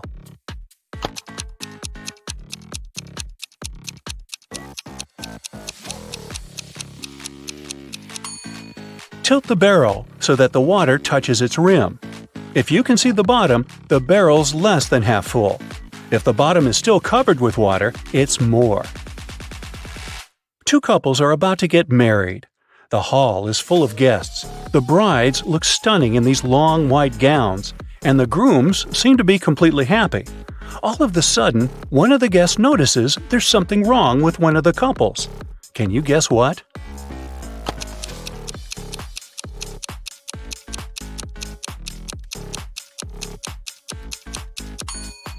Look at this couple. These folks have no reflection at all. They must be vampires. In one of the galaxies, there's Planet Pink. There are many people, but few animals. Only hens and roosters live there. They can be of 3 different colors: pink, red, and yellow. Andrew went to that planet to see his friends for the weekend, and while he was walking down the street, he saw 3 bird couples in love. No bird can be with a partner of the same color. Can you guess the color of the partner of the red hen?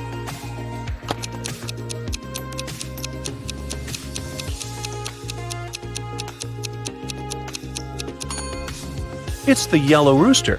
The red hen can't go out with the red one, and the pink rooster, as you see, is madly in love with the yellow hen. Emily's aunt has bought a bottle of perfume for her niece's birthday. Sadly, she couldn't keep it, because Helga, her sister, is terribly allergic to perfumes. Emily brought it back to her aunt, who bought it for $65. The old lady sold it to someone for $80. Then she suddenly remembered she had one more niece, so she got it back for $70. Sally, the forgotten niece, turned out to be allergic too, so the auntie had to sell it again for $60. Did she make any profit?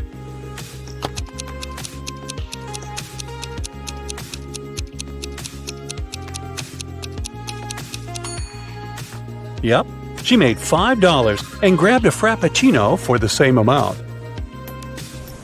You're trapped in a room that's slowly getting filled with water coming from a faucet in the wall.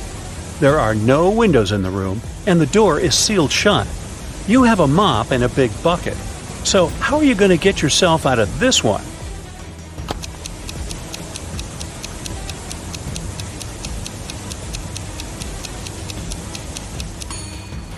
This one was simple. You just need to turn the faucet off. Sally works as a barista. She's the one who served Emily's aunt with that Frappuccino. This morning, she dropped a cup full of coffee. Luckily, her white shirt wasn't stained, but it took her a while to clean up the mess. How come?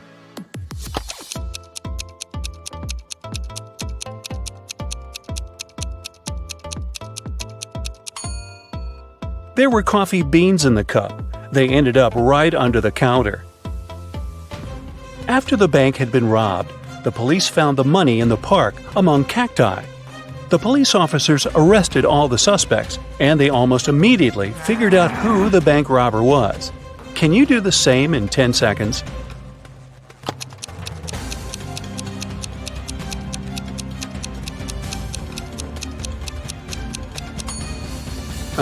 This guy on the left has scratches left by cacti all over his body. Dennis was at home watching TV. All of a sudden, his wife's super expensive vase fell and broke in their bedroom.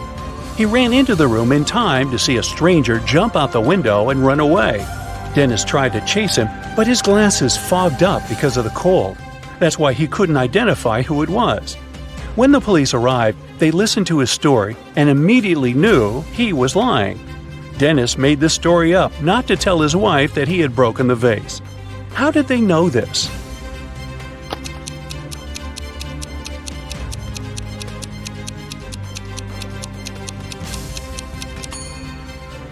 Anyone who wears glasses knows that they don't fog up when you go from a warm room to the cold outdoors.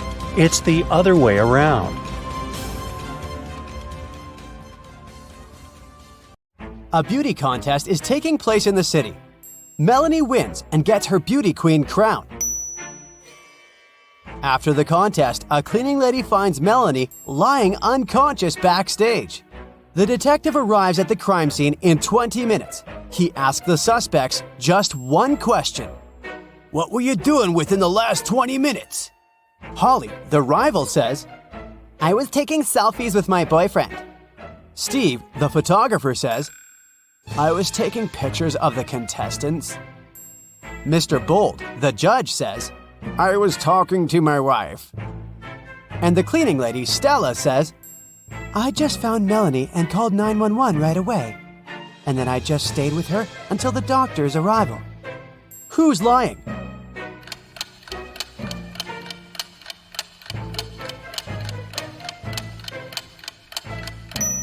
Steve. There's Melanie in his pictures. Therefore, he couldn't have taken them within the last 20 minutes. Bella comes on a famous TV show for money. Her last task is to put her hand in one of 3 tanks. There are gold bars in each of them. She's allowed to get them if she can. One tank is filled with boiling water, and the second one with acid that will burn any flesh. And the third tank is filled with venomous scorpions. Which tank should Bella put her hand in?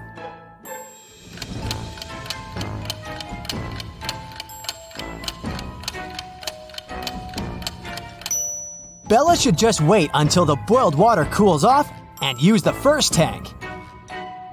James is walking in the woods. Suddenly, he spots a leprechaun.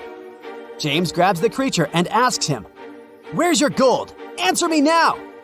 The leprechaun says, "It's under this tree. Just let me go." James replies, I don't have a shovel. I have to go home. But how can I find this place later? James comes up with an idea. He ties a red ribbon over the tree to recognize it among the others. And then James makes the leprechaun swear not to take off the ribbon. But the leprechaun finds a way to hide his gold from James without breaking the oath. What did he do?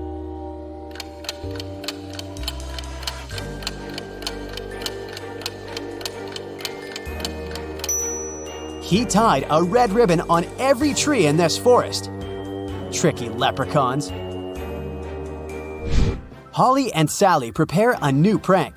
They go to school at 5 a.m. and sneak into the classroom. Suddenly, they see a bat turning into their biology teacher. They spend all day staring at her. Is there any proof that she's a vampire?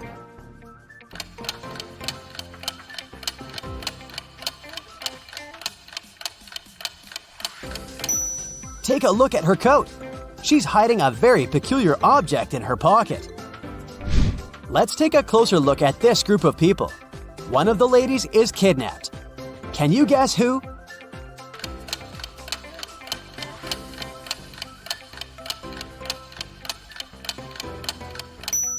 It's the lady on the right. If the left lady was kidnapped, she wouldn't have had a handbag with her. Megan arrives from work and finds out that her cat is missing. She must have sneaked out from the window. Megan goes around the neighborhood and questions 3 possible witnesses. Molly says, I've just arrived from work. I didn't see any cats on the way. Mrs. Darling says, I already have 15 cats. Why do I need yours? Victor says, I'm allergic to most animals, so I've never had any pets. And I don't know how to help you. Who's lying?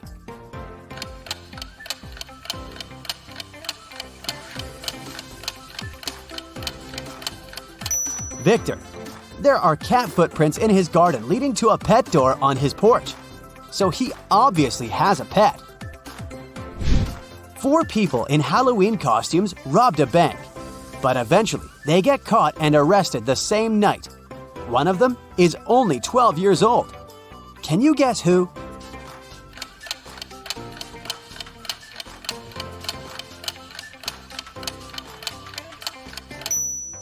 This guy.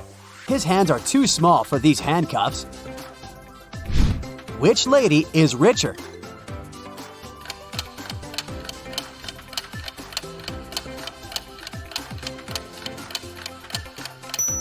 The lady on the right.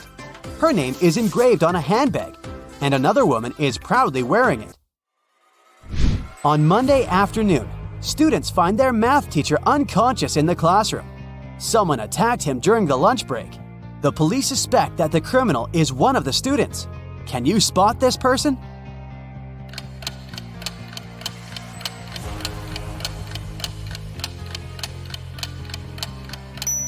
The teacher grabbed the attacker's shirt and ripped it. This guy doesn't wear a shirt. Therefore, he's a criminal. James and Molly have been married for 5 years, but they haven't taken a vacation yet. Finally, they decide to go to the ocean. To get there, they have to cross the border. The guard says, you have to tell me the password if you want to pass. Can you help them crack the password?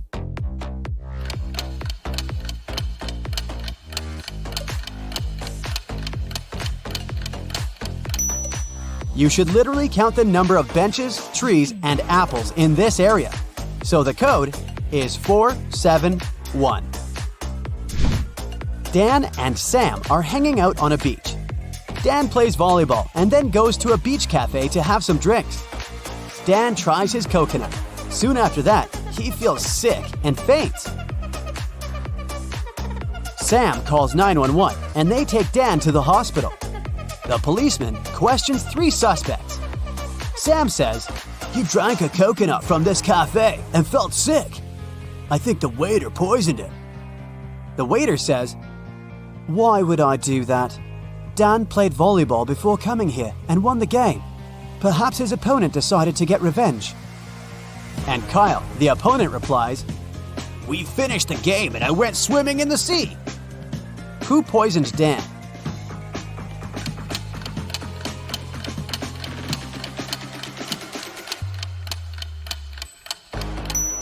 Take a look at the score. Dan lost the game. Therefore, the waiter lied about his winning to frame Kyle. Sheila is taking a boat trip, but not all passengers are humans. Can you spot who's not?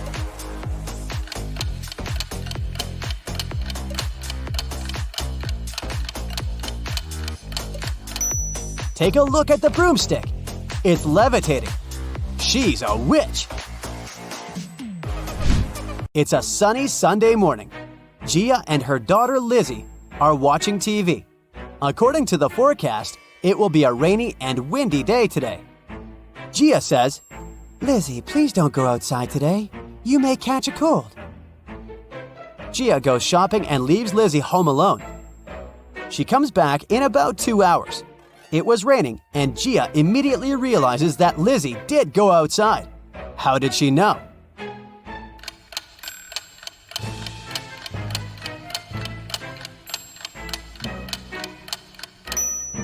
Someone moved the umbrella. Kelly arrives at a hotel where she booked a room. The manager says that she can choose a room. There are 4 available options. Can you help Kelly make the right choice?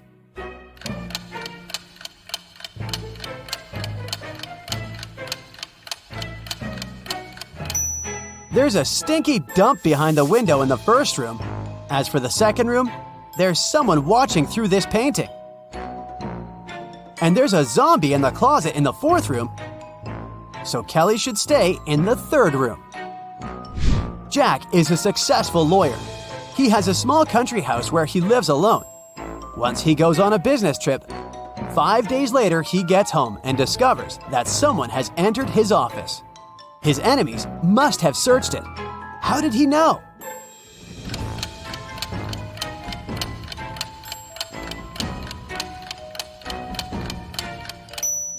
Someone lowered his chair. Stella goes to her favorite cafeteria to have lunch. She can choose one of 3 combos. But she's allergic to seafood, all green vegetables, and all red berries. Can you help her choose the safest option?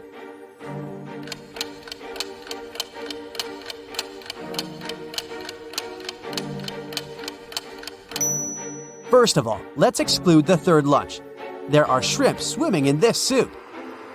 The chicken burrito combo looks good, but the dessert contains red berries. So, Stella should choose the lasagna. Lisa breaks her phone and goes to the service center. There, she meets 3 workers. One of them is an imposter. Can you guess who?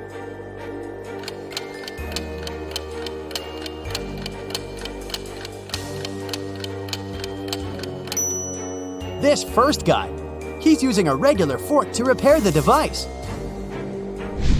Peter is walking in a garden. He takes some pretty pictures of the full moon. Suddenly, someone pushes him from behind and he faints. After a while, Peter wakes up in a creepy basement.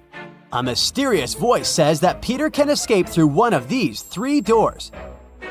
There are multiple wolves behind the first door. They haven't been eating for 2 years, so they're very hungry and angry. There's a forest full of venomous monsters behind the second door. They hate humankind, and it's impossible to get through them alive.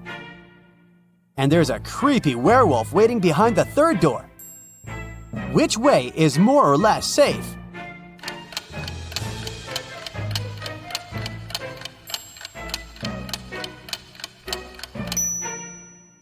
Room 2 is a bad idea. It's a full moon. So room 3 is also unsafe. Therefore, Peter should choose the first door. Wolves can't survive without food for 2 years. Wendy is preparing a college project in a co-working space. She leaves her laptop on the table and goes to the bathroom. Then she returns and finds out that her laptop is gone. Who stole it?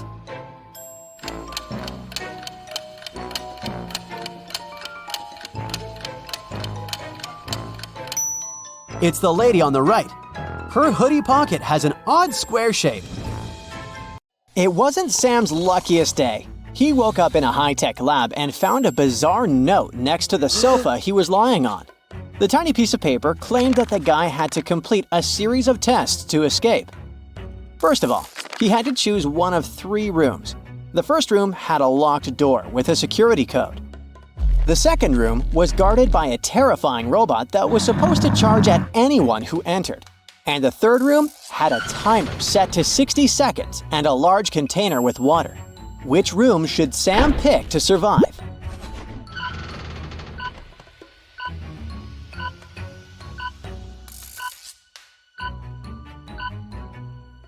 He should opt for the third room with the timer and the container of water. He can pour the water on the timer, and most likely the timer will short-circuit and shut off. Sam managed to escape the lab, but then he faced the next hurdle. There were 3 doors in front of him, each guarded by a different girl. Sam saw a blonde, a brunette, and a redhead. Each girl gave him a hint about the correct door.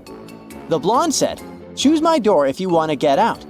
The brunette said, "The redhead's door leads to a trap." And the redhead said, "The blonde is lying." Can you figure out which door Sam should choose and why?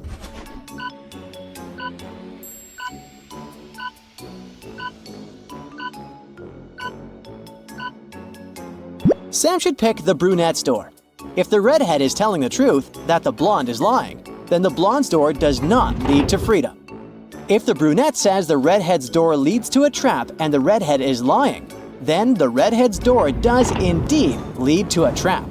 Therefore, the safest option is the brunette's door. Sam got into the next room. There were 3 levers there. The first lever released a cloud of smoke. The second lever triggered an alarm. And the third lever opened a trap door. Can you help the guy choose which lever to pull?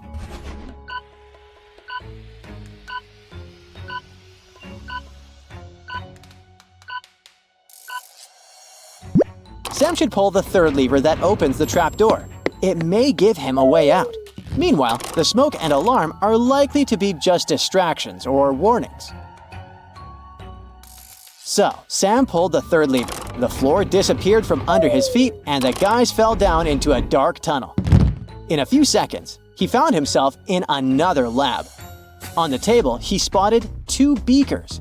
One beaker contained a harmless liquid, while in the other, there was a dangerous acid.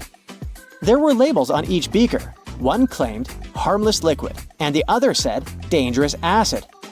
Sam knew that the labels could have been swapped. How can the guy safely test the liquids without getting harmed?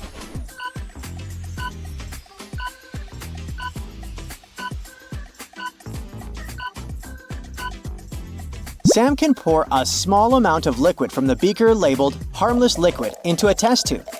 If it reacts violently, then the label is wrong, and it's the dangerous acid. If there's no reaction, then it's most likely indeed harmless, and the other beaker must contain the acid. Soon, Sam heard 3 different sounds coming from 3 different vents. A buzzing sound, a whistling sound, and a thumping sound. On the table, he saw one more note saying, "The safest path is the one that sounds the least alarming." The choice is all yours, Sammy. Do you know which vent he should opt for?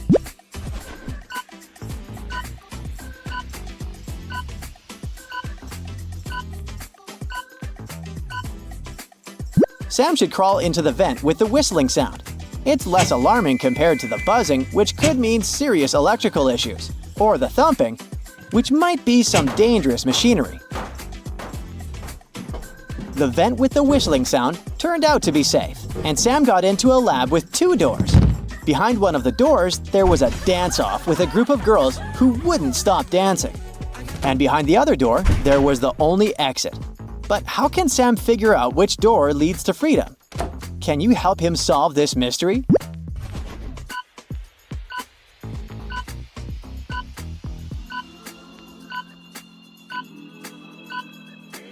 Sam should close his eyes and cover his ears and try to feel vibrations. They'll be coming from the door behind which the dancing competition is taking place. After figuring it out, Sam should leave through the other door. Finally, Sam was on the brink of escaping the lab, but he faced one last obstacle. 3 girls were standing in front of him, and each was holding some item. One of the girls was the lab owner, while the other 2 could guide Sam to freedom. Sam had to figure out which of them was the lab owner based on the items the girls were holding. The blonde was holding a mirror which could reflect the truth but wouldn't help to escape. The brunette had a book with a lock. This book could be useful but was currently inaccessible. And the redhead carried a key that could unlock the way to freedom, but only if it was in the right hands. Have you already guessed which of the girls is the lab owner?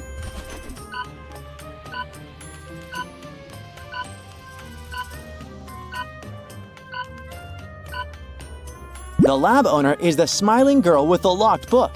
It indicates that she holds the secrets of the lab.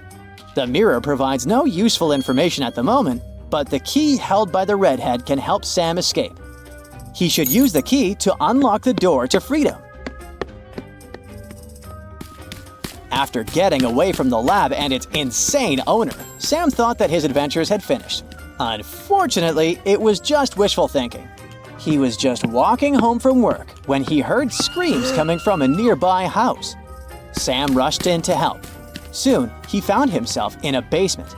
As soon as he walked in, the door behind him slammed shut, and 3 portals opened in front of the guy. The first portal was filled with giant venomous spiders. The second portal led to a cave filled with scorpions.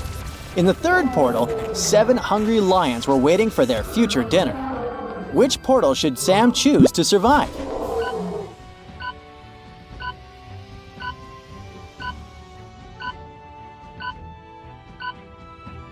The guy should opt for the second portal. Despite widespread stereotypes, scorpion stings are rarely life-threatening. If Sam is careful enough, he can get out of this tricky situation mostly unscathed. Unfortunately, the cave Sam ended up in was so huge that the guy got lost. After some time, he came across 2 people, a man and a young lady. The man had a large unkempt beard and was quite rough-looking. He also had a shovel in his hands. He said that he'd been stuck in the cave for a week. He promised he knew how to get to the surface, but he needed Sam's help. The young woman warned Sam, telling him not to trust the man. He was a criminal. She told Sam to follow her since she had been stuck in the cave way longer than the man. And finally, she had to figure out where the exit was. What do you think? Who should Sam believe?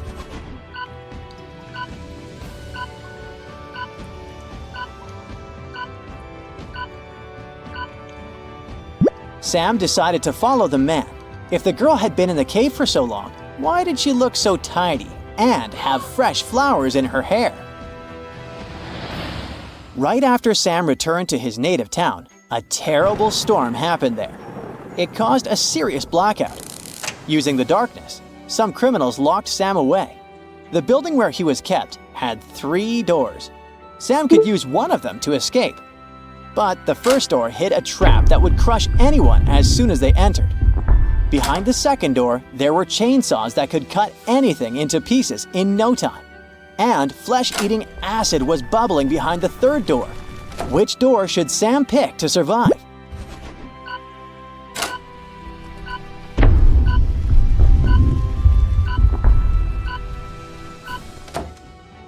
Chainsaws can't harm the guy because there's no electricity in the town after the storm. On a sunny morning, Sam decided to go for a walk in the jungle. All of a sudden, the path he was walking along split into 3 smaller roads. One led to a dangerous marsh swallowing everything and everybody that got there. The second road led to vampire hunting grounds. And the third path took travelers to an active volcano filled with red-hot lava. Which road is the safest?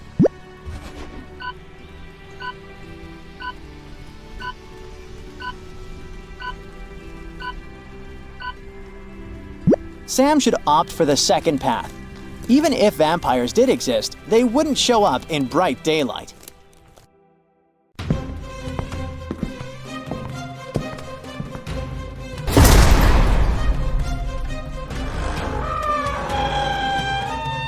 Hey there, kiddo. Time to shake the rust off your magnifying glass and put on your detective hat. Yeah, you look good in it, trust me. Ready? Let's go. Luke took part in a scientific experiment, but something went wrong. He ended up in a place where there was nothing but 3 portals. One of them led to a polar desert in Antarctica. The second one opened into a volcanic crater filled with molten lava.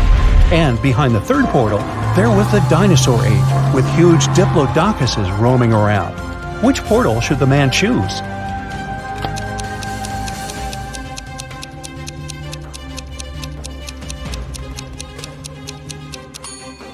Luke would freeze in no time in a polar desert.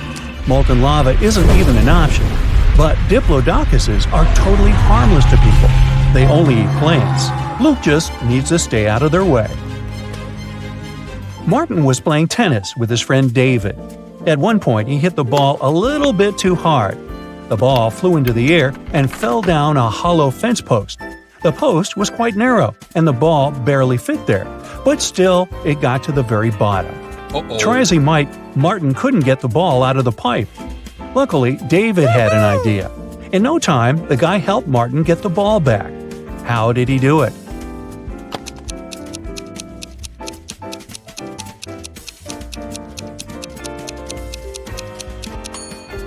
David used a water hose lying nearby.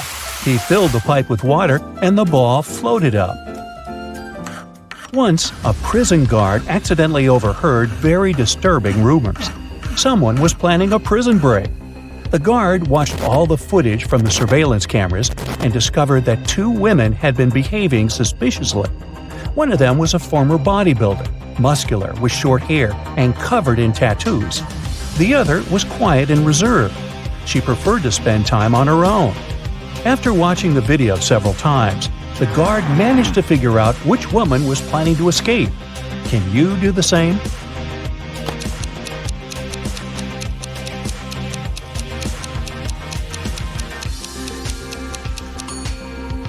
It's the second prisoner. If you look attentively, you'll notice a file in her bun.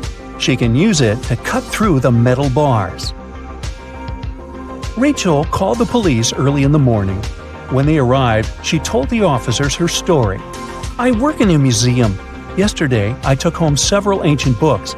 I wanted to do some research. But then a blackout happened. I lit a couple of candles and continued my work. Suddenly, I heard the doorbell ring. When I opened the door, someone in a black mask hit me on the head. When I recovered, the books were gone." Detective Anderson arrested the woman for misreporting. Why?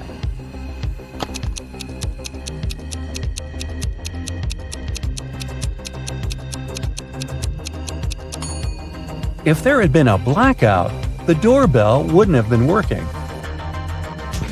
Look at these photos. One of them is photoshopped. Can you figure out which one?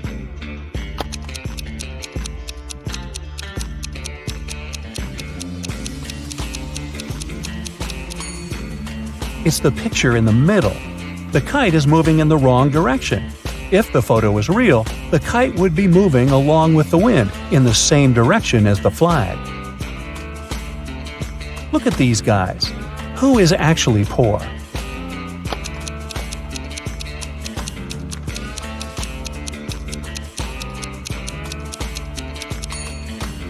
The guy in the blue shirt. Both men are looking into the mirror. But even though in the mirror the guy on the left is a seemingly successful businessman, in reality he's poor. A police officer was patrolling the streets on a winter evening. Suddenly, she saw a person in a black mask sneaking out of a house through the window, who was carrying 2 large bags. The officer realized it was a burglar. She ran after the criminal, but they turned the corner and disappeared. The officer understood the criminal had hidden in one of these houses. But which one?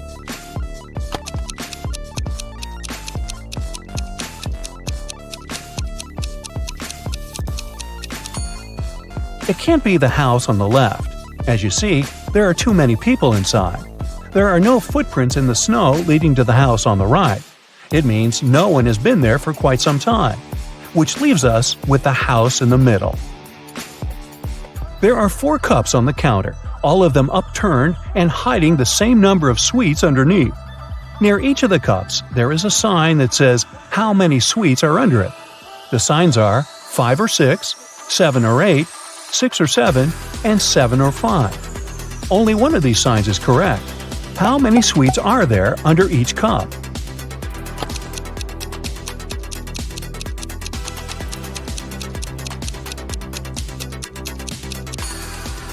Since only one sign is correct, the right number can't appear twice. Otherwise, more than one sign would be correct. It means that there are 8 sweets under each cup. Mark's math teacher was very displeased with how many classes the guy had missed, but he decided to give the student one last chance. If you solve this riddle, I won't inform your parents. You need to write 45 only using the number 4. How can Mark do it?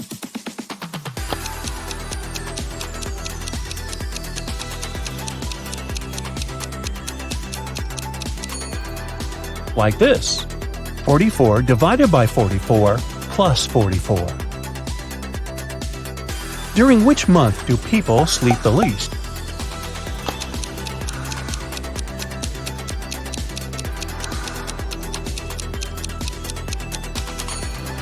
During February. It only has 28 or sometimes 29 days. After a bank had been robbed, the police found a bag with money in the park. It was lying among cacti. The police officers arrested 3 suspects. It didn't take long to figure out who the bank robber was. Do you know who it is?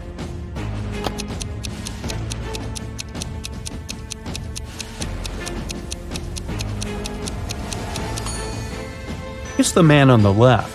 He's the only one with some scratches. They must have been left by the cacti.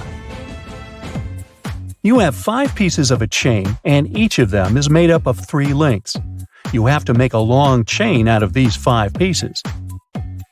Welding an open link will cost you $3, and breaking a link open is $1. Can you make a long chain if you only have $15?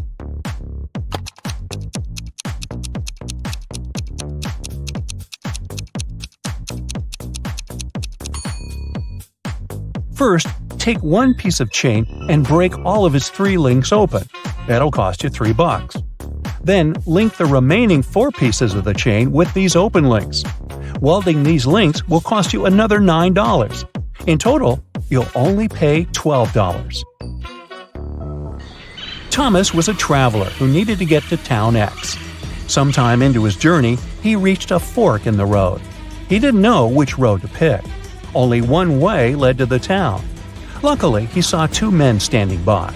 The problem was that one of them always lied, and the other one always told the truth. But Thomas didn't know who was who.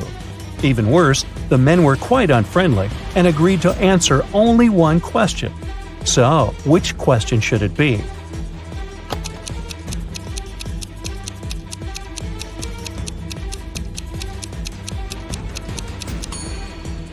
The only way to find out the right road is to ask the men, if I asked the person standing next to you which road led to town X, what would his answer be?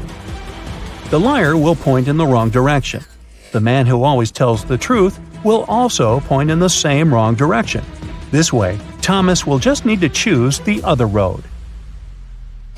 You're going home in the evening. At one point, you turn the corner and everything goes black. When you come to your senses, you find yourself in a locked room. Next to the door, there's a computer with a keyboard. On the screen, there's a riddle. You have to type the correct answer, and the door will open. The riddle sounds like this. It makes 2 people out of 1. What is it? Can you figure out the answer?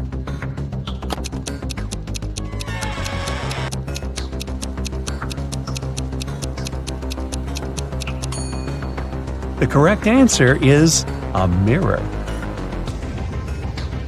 Joanna made a bet with her friends. She had to go to a deserted house in the middle of their town at night. No one lived there, and the house was supposed to be demolished soon.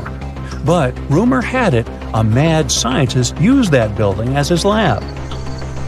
It was about 3 a.m. when the girls saw a large, gloomy building with its entrance door slightly ajar. She entered and saw a huge dark hallway. Suddenly, someone switched on the light, and Joanna saw a bizarre-looking man in a lab coat. He stood there and stared at her for a few seconds before saying, "Good morning, I'm Dr. Clark." "But you aren't real," Joanna exclaimed. How did the girl figure it out?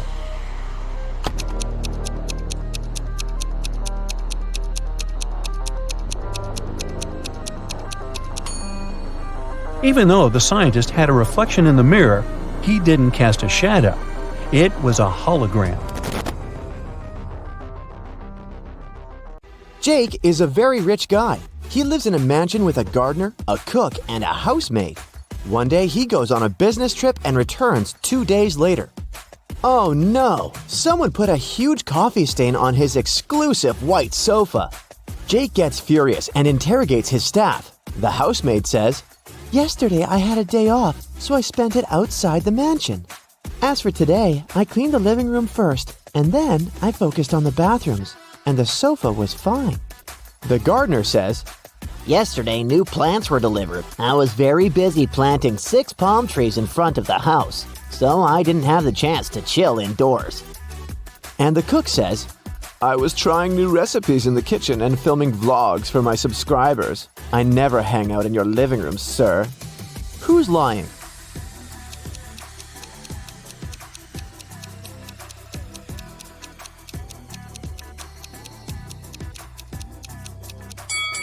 It's the gardener. There's no palms in front of Jake's mansion. Jake goes hiking alone. He's in the middle of a dark forest. Suddenly, a witch appears in front of him. She casts a spell and teleports Jake to her cabin. The witch offers him a deal. "The only chance to escape is to drink one of my 3 potions. If you guess it right, you're free to go. If not, you'll be my prisoner forever." Can you figure out which potion Jake should drink?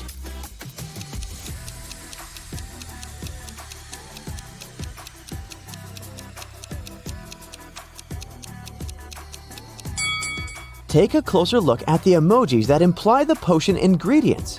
If we write out the first letters of each ingredient, we'll get sleep, escape, and blind.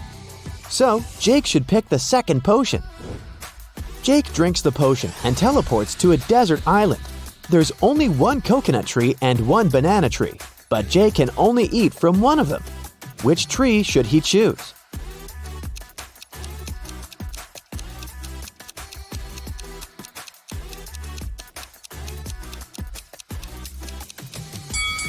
The coconut tree. It can provide both food and water, while the banana tree only provides food. Thankfully, Jake sees a boat passing by. It's filled with people. Jake rubs his eyes and takes a look again. The boat is still there, but Jake doesn't see a single person on it. Why?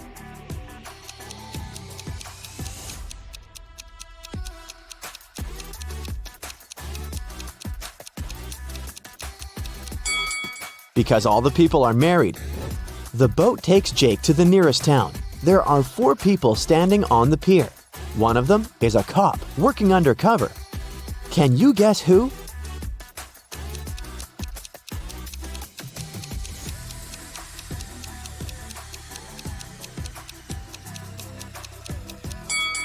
It's this guy in a sports suit. There are cuffs sticking out of his pocket. Jake is walking down a black street. He's wearing all black. Black shoes, socks, trousers, coat, gloves, and balaclava. All the street lamps are off. A black car is coming towards Jake, and its headlights are turned off. How did the driver see Jake?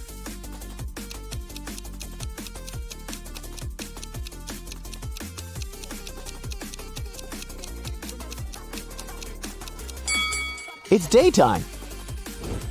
Jake is starving, so he decides to go check out the local bakery and purchase some snacks. The price for 1 cherry donut is 50 cents, and 1 apple donut costs $2.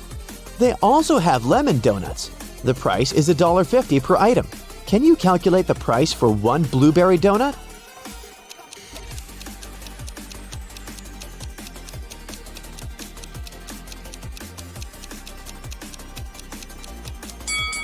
To solve this mystery, we should remember the color sequence in the rainbow. the price increases by 50 cents from red to purple. So the price for one purple donut is $3.50. Jake's mother wants him to get married as soon as possible. That's why she arranges a blind date for him. The lady's name is Karen. Today, they're meeting for lunch. This is the first time Jake and Karen are going to meet in person, and they haven't seen any pictures of each other. Karen texts Jake, "I'll wear gold hoop earrings." Jake arrives at the restaurant. There are 3 ladies. All of them are wearing gold hoops. Can you help Jake find his Karen?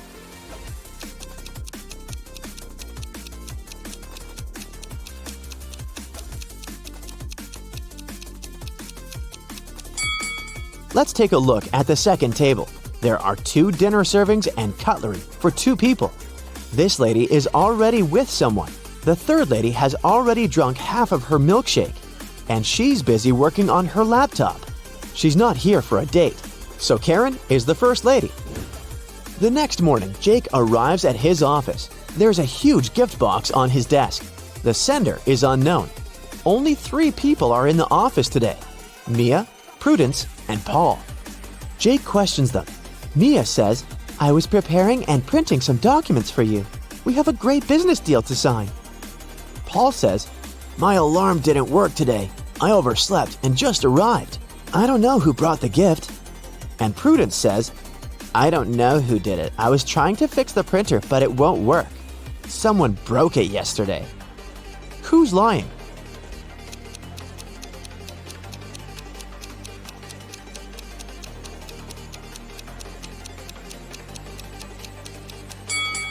Mia printed the documents for Jake this morning, and she's holding them in her hands. Therefore, Prudence is lying. Jake takes 2 pictures of his office room. Take your time and try to spot 10 differences between them.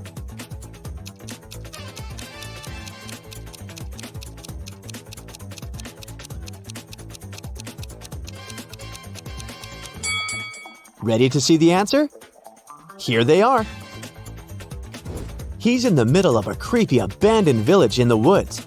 It starts raining heavily. Jake finds an old cabin and hides inside it. Jake wanders around for a while and finds 3 doors leading outside. But each path hides some dangers. There's a huge fire behind the first door. There are wild animals waiting behind the second door. And the third passage is filled with toxic gas. Humans can't survive after breathing it in. Can you help Jake choose the right door?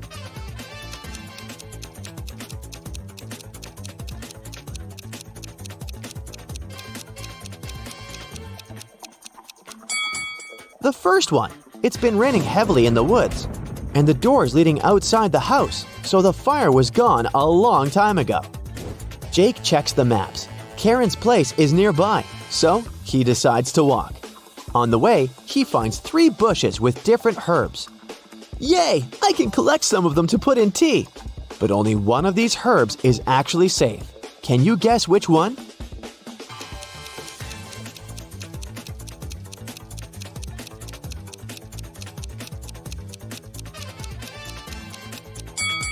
The first herb caused a rash on Jake's hand, and the third one looks pretty stinky. So he should take the second one. Finally, Jake arrives at Karen's house. She shows him around. Can you spot 3 emojis hidden in her living room?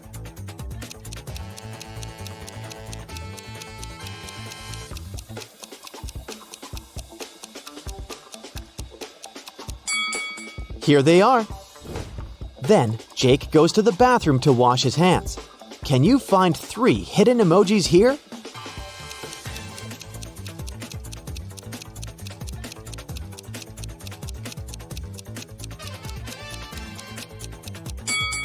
Hello! And finally, Jake lands in the kitchen.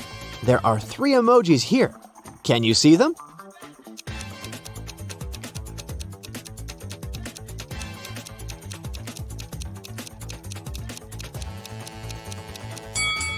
There you go. Karen is cooking dinner. She asks Jake to go to the storage room to get one last ingredient. But instead of saying directly, she gives him this weird shopping list. Can you help Jake figure out the ingredient?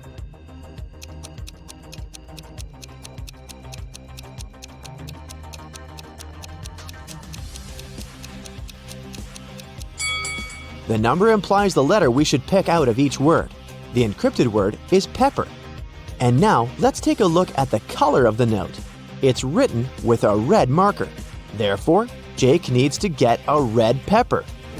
Karen picks some flowers in her garden and puts them in a vase on her table. Can you find the correct shadow?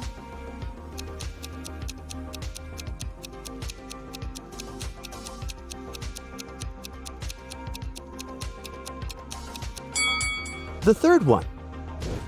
What about this necklace? Can you spot the correct shadow?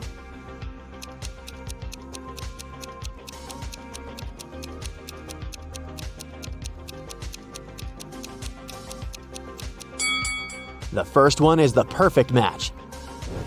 Let's see if you can find a shadow that belongs to this book.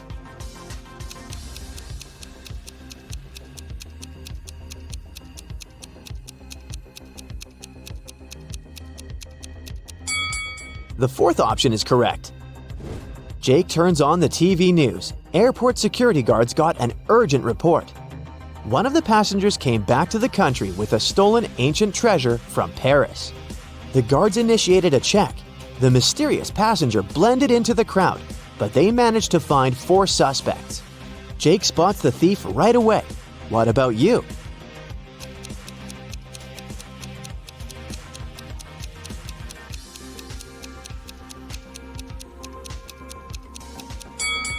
All we know about the thief is that he arrived from Paris. Therefore, the stickers on the suitcase can be helpful. Several guys have stickers with Paris, but take a look at this guy's suitcase. The Parisian sticker is on top of the others, so he's the thief. A villain lured Detective Johnson into a trap. He told the detective that if he wanted to survive, he needed to crack a riddle. Then he put a jug of juice and an empty glass in front of him. There was nothing else on the table. Johnson needed to fill the glass to the brim, but after that, the jug had to contain the same amount of juice as it did at the beginning. Can you help the detective figure out how to do it?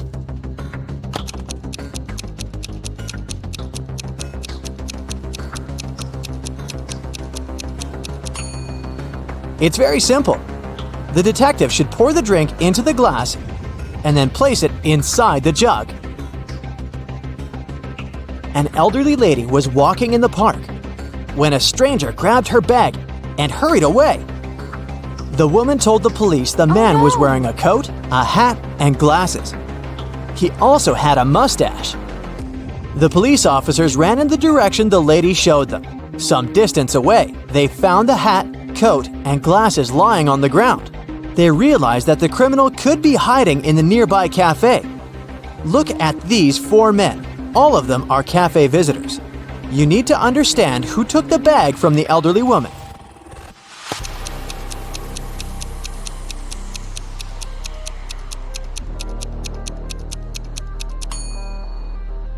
It can't be the man in a hat or the one wearing a coat.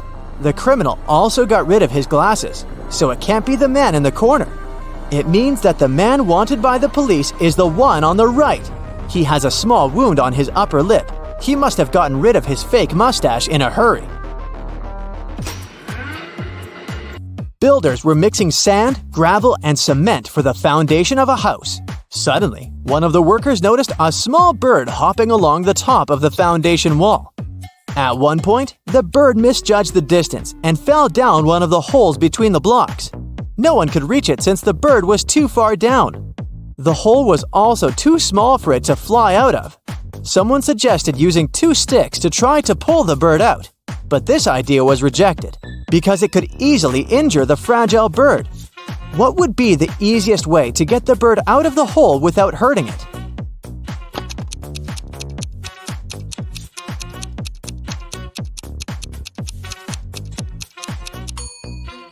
Since the workers have plenty of sand at hand, they can pour a little at a time into the hole.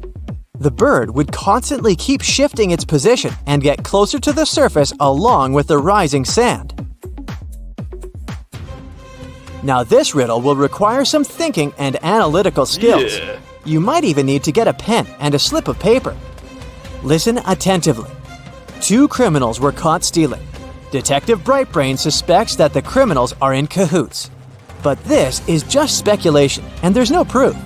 The detective offers each of the criminals a deal to rat on his comrade and get freedom for this. But the other criminal will be sentenced to 10 years in prison.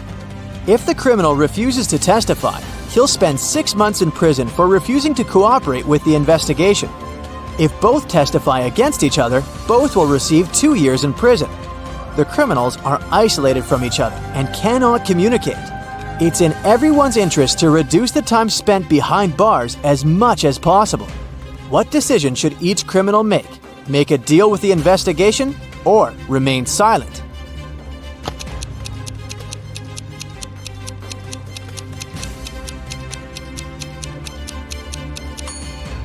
Since they can't communicate with each other, the criminals have 4 possibilities. A is silent and B is silent. Equals each gets 6 months in prison. A is silent and B testifies. B is released and A is sentenced to 10 years. A testifies and B is silent. Equals A is released and B is sentenced to 10 years. A testifies and B testifies. Equals both get imprisoned for 2 years. If the suspects are not allowed to communicate, then they do not know what the other will choose. In this situation, if A remains silent, then, depending on B's decision, he will be sentenced to 10 years or 6 months. If A testifies against B, A will receive 2 years in prison or will be released. So it will be more profitable for each of the suspects to testify against each other, so as not to be sentenced to 10 years. But if A and B had the opportunity to communicate, then of course, the best solution for each of them would be to refuse to make a deal with the investigation and get only 6 months in prison. On the first day of school, someone pierced the wheels of the principal's car. When a detective arrived, she immediately suspected that the culprit was not one of the students, but an adult, since all the children were in the classroom. So, she questioned 4 teachers, asking each of them what they had been doing at 8 a.m. Mr. Walter said that he'd been on his way to school, running late. Mrs. Thomas answered that she had been checking her students' exam papers. Mr. Benjamin said that he'd been reading a newspaper. And Mrs. Calvin explained that she had been in her office with her husband, who had come to visit her. The detective immediately realized who had punctured the tires on the principal's car. Who was it?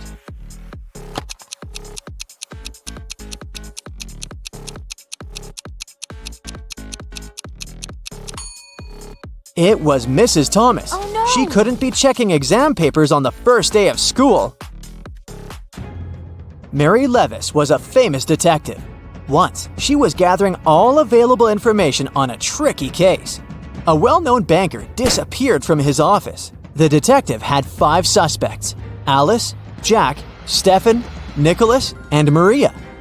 The thing is, on the banker's table, Mary found a diary with several entries. The latest entry said, "At 10 o'clock, I have a meeting with Maria. The next day, at 1 o'clock, I have to meet with Nicholas. And on June 3rd, I have an $11 million deal with Stefan. It's important not to mix it up." After carefully examining the evidence, the detective realized who was behind the banker's disappearance. Who was it?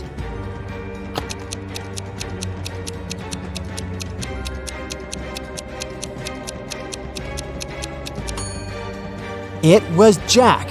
All the numbers in the last entry, 10, 1, 3, and 11, are the order of the letters in the alphabet. By matching the numbers with letters, you can get the name. There was a theft in a multi-story building. The victim was sure she would receive a large payment from the insurance company. As for the robber, she claimed he had jumped out of the window and disappeared. The detective went to the first floor, opened a closed window, and threw a coin out of it. Then he went up to the second floor and did the same. He continued to climb floor after floor, opening windows and throwing coins, until he reached the last one. Then he returned and said that the victim was lying. How did he understand it?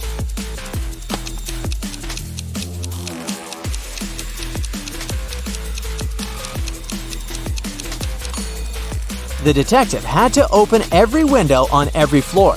If the robber had jumped out on his own, he wouldn't have been able to close the window behind him. He had an accomplice, and most likely, it was the victim who wanted a payout from the insurance company. Jake and his friend Jonathan liked challenging each other. One would suggest something they could do, and the other would prove it wrong somehow. One day, Jake surprised Jonathan by stating, "I can answer any question in the world." Jonathan was sure that he could win the challenge, so he accepted the task of proving it wrong. He wrote up a test full of super hard questions. After a while, Jake returned the test. Jonathan lost the challenge. He had to admit that Jake could indeed answer any question. How did Jake win?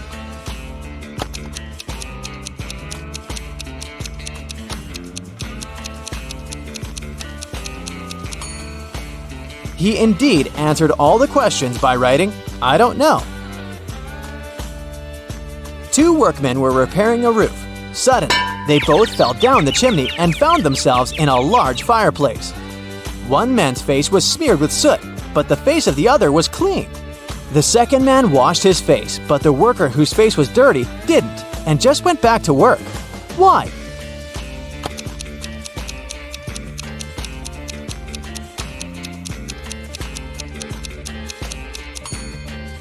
When the two men looked at each other, the one with the clean face thought his face was dirty as well. The other man, though, looked at his companion and thought that his face was clean.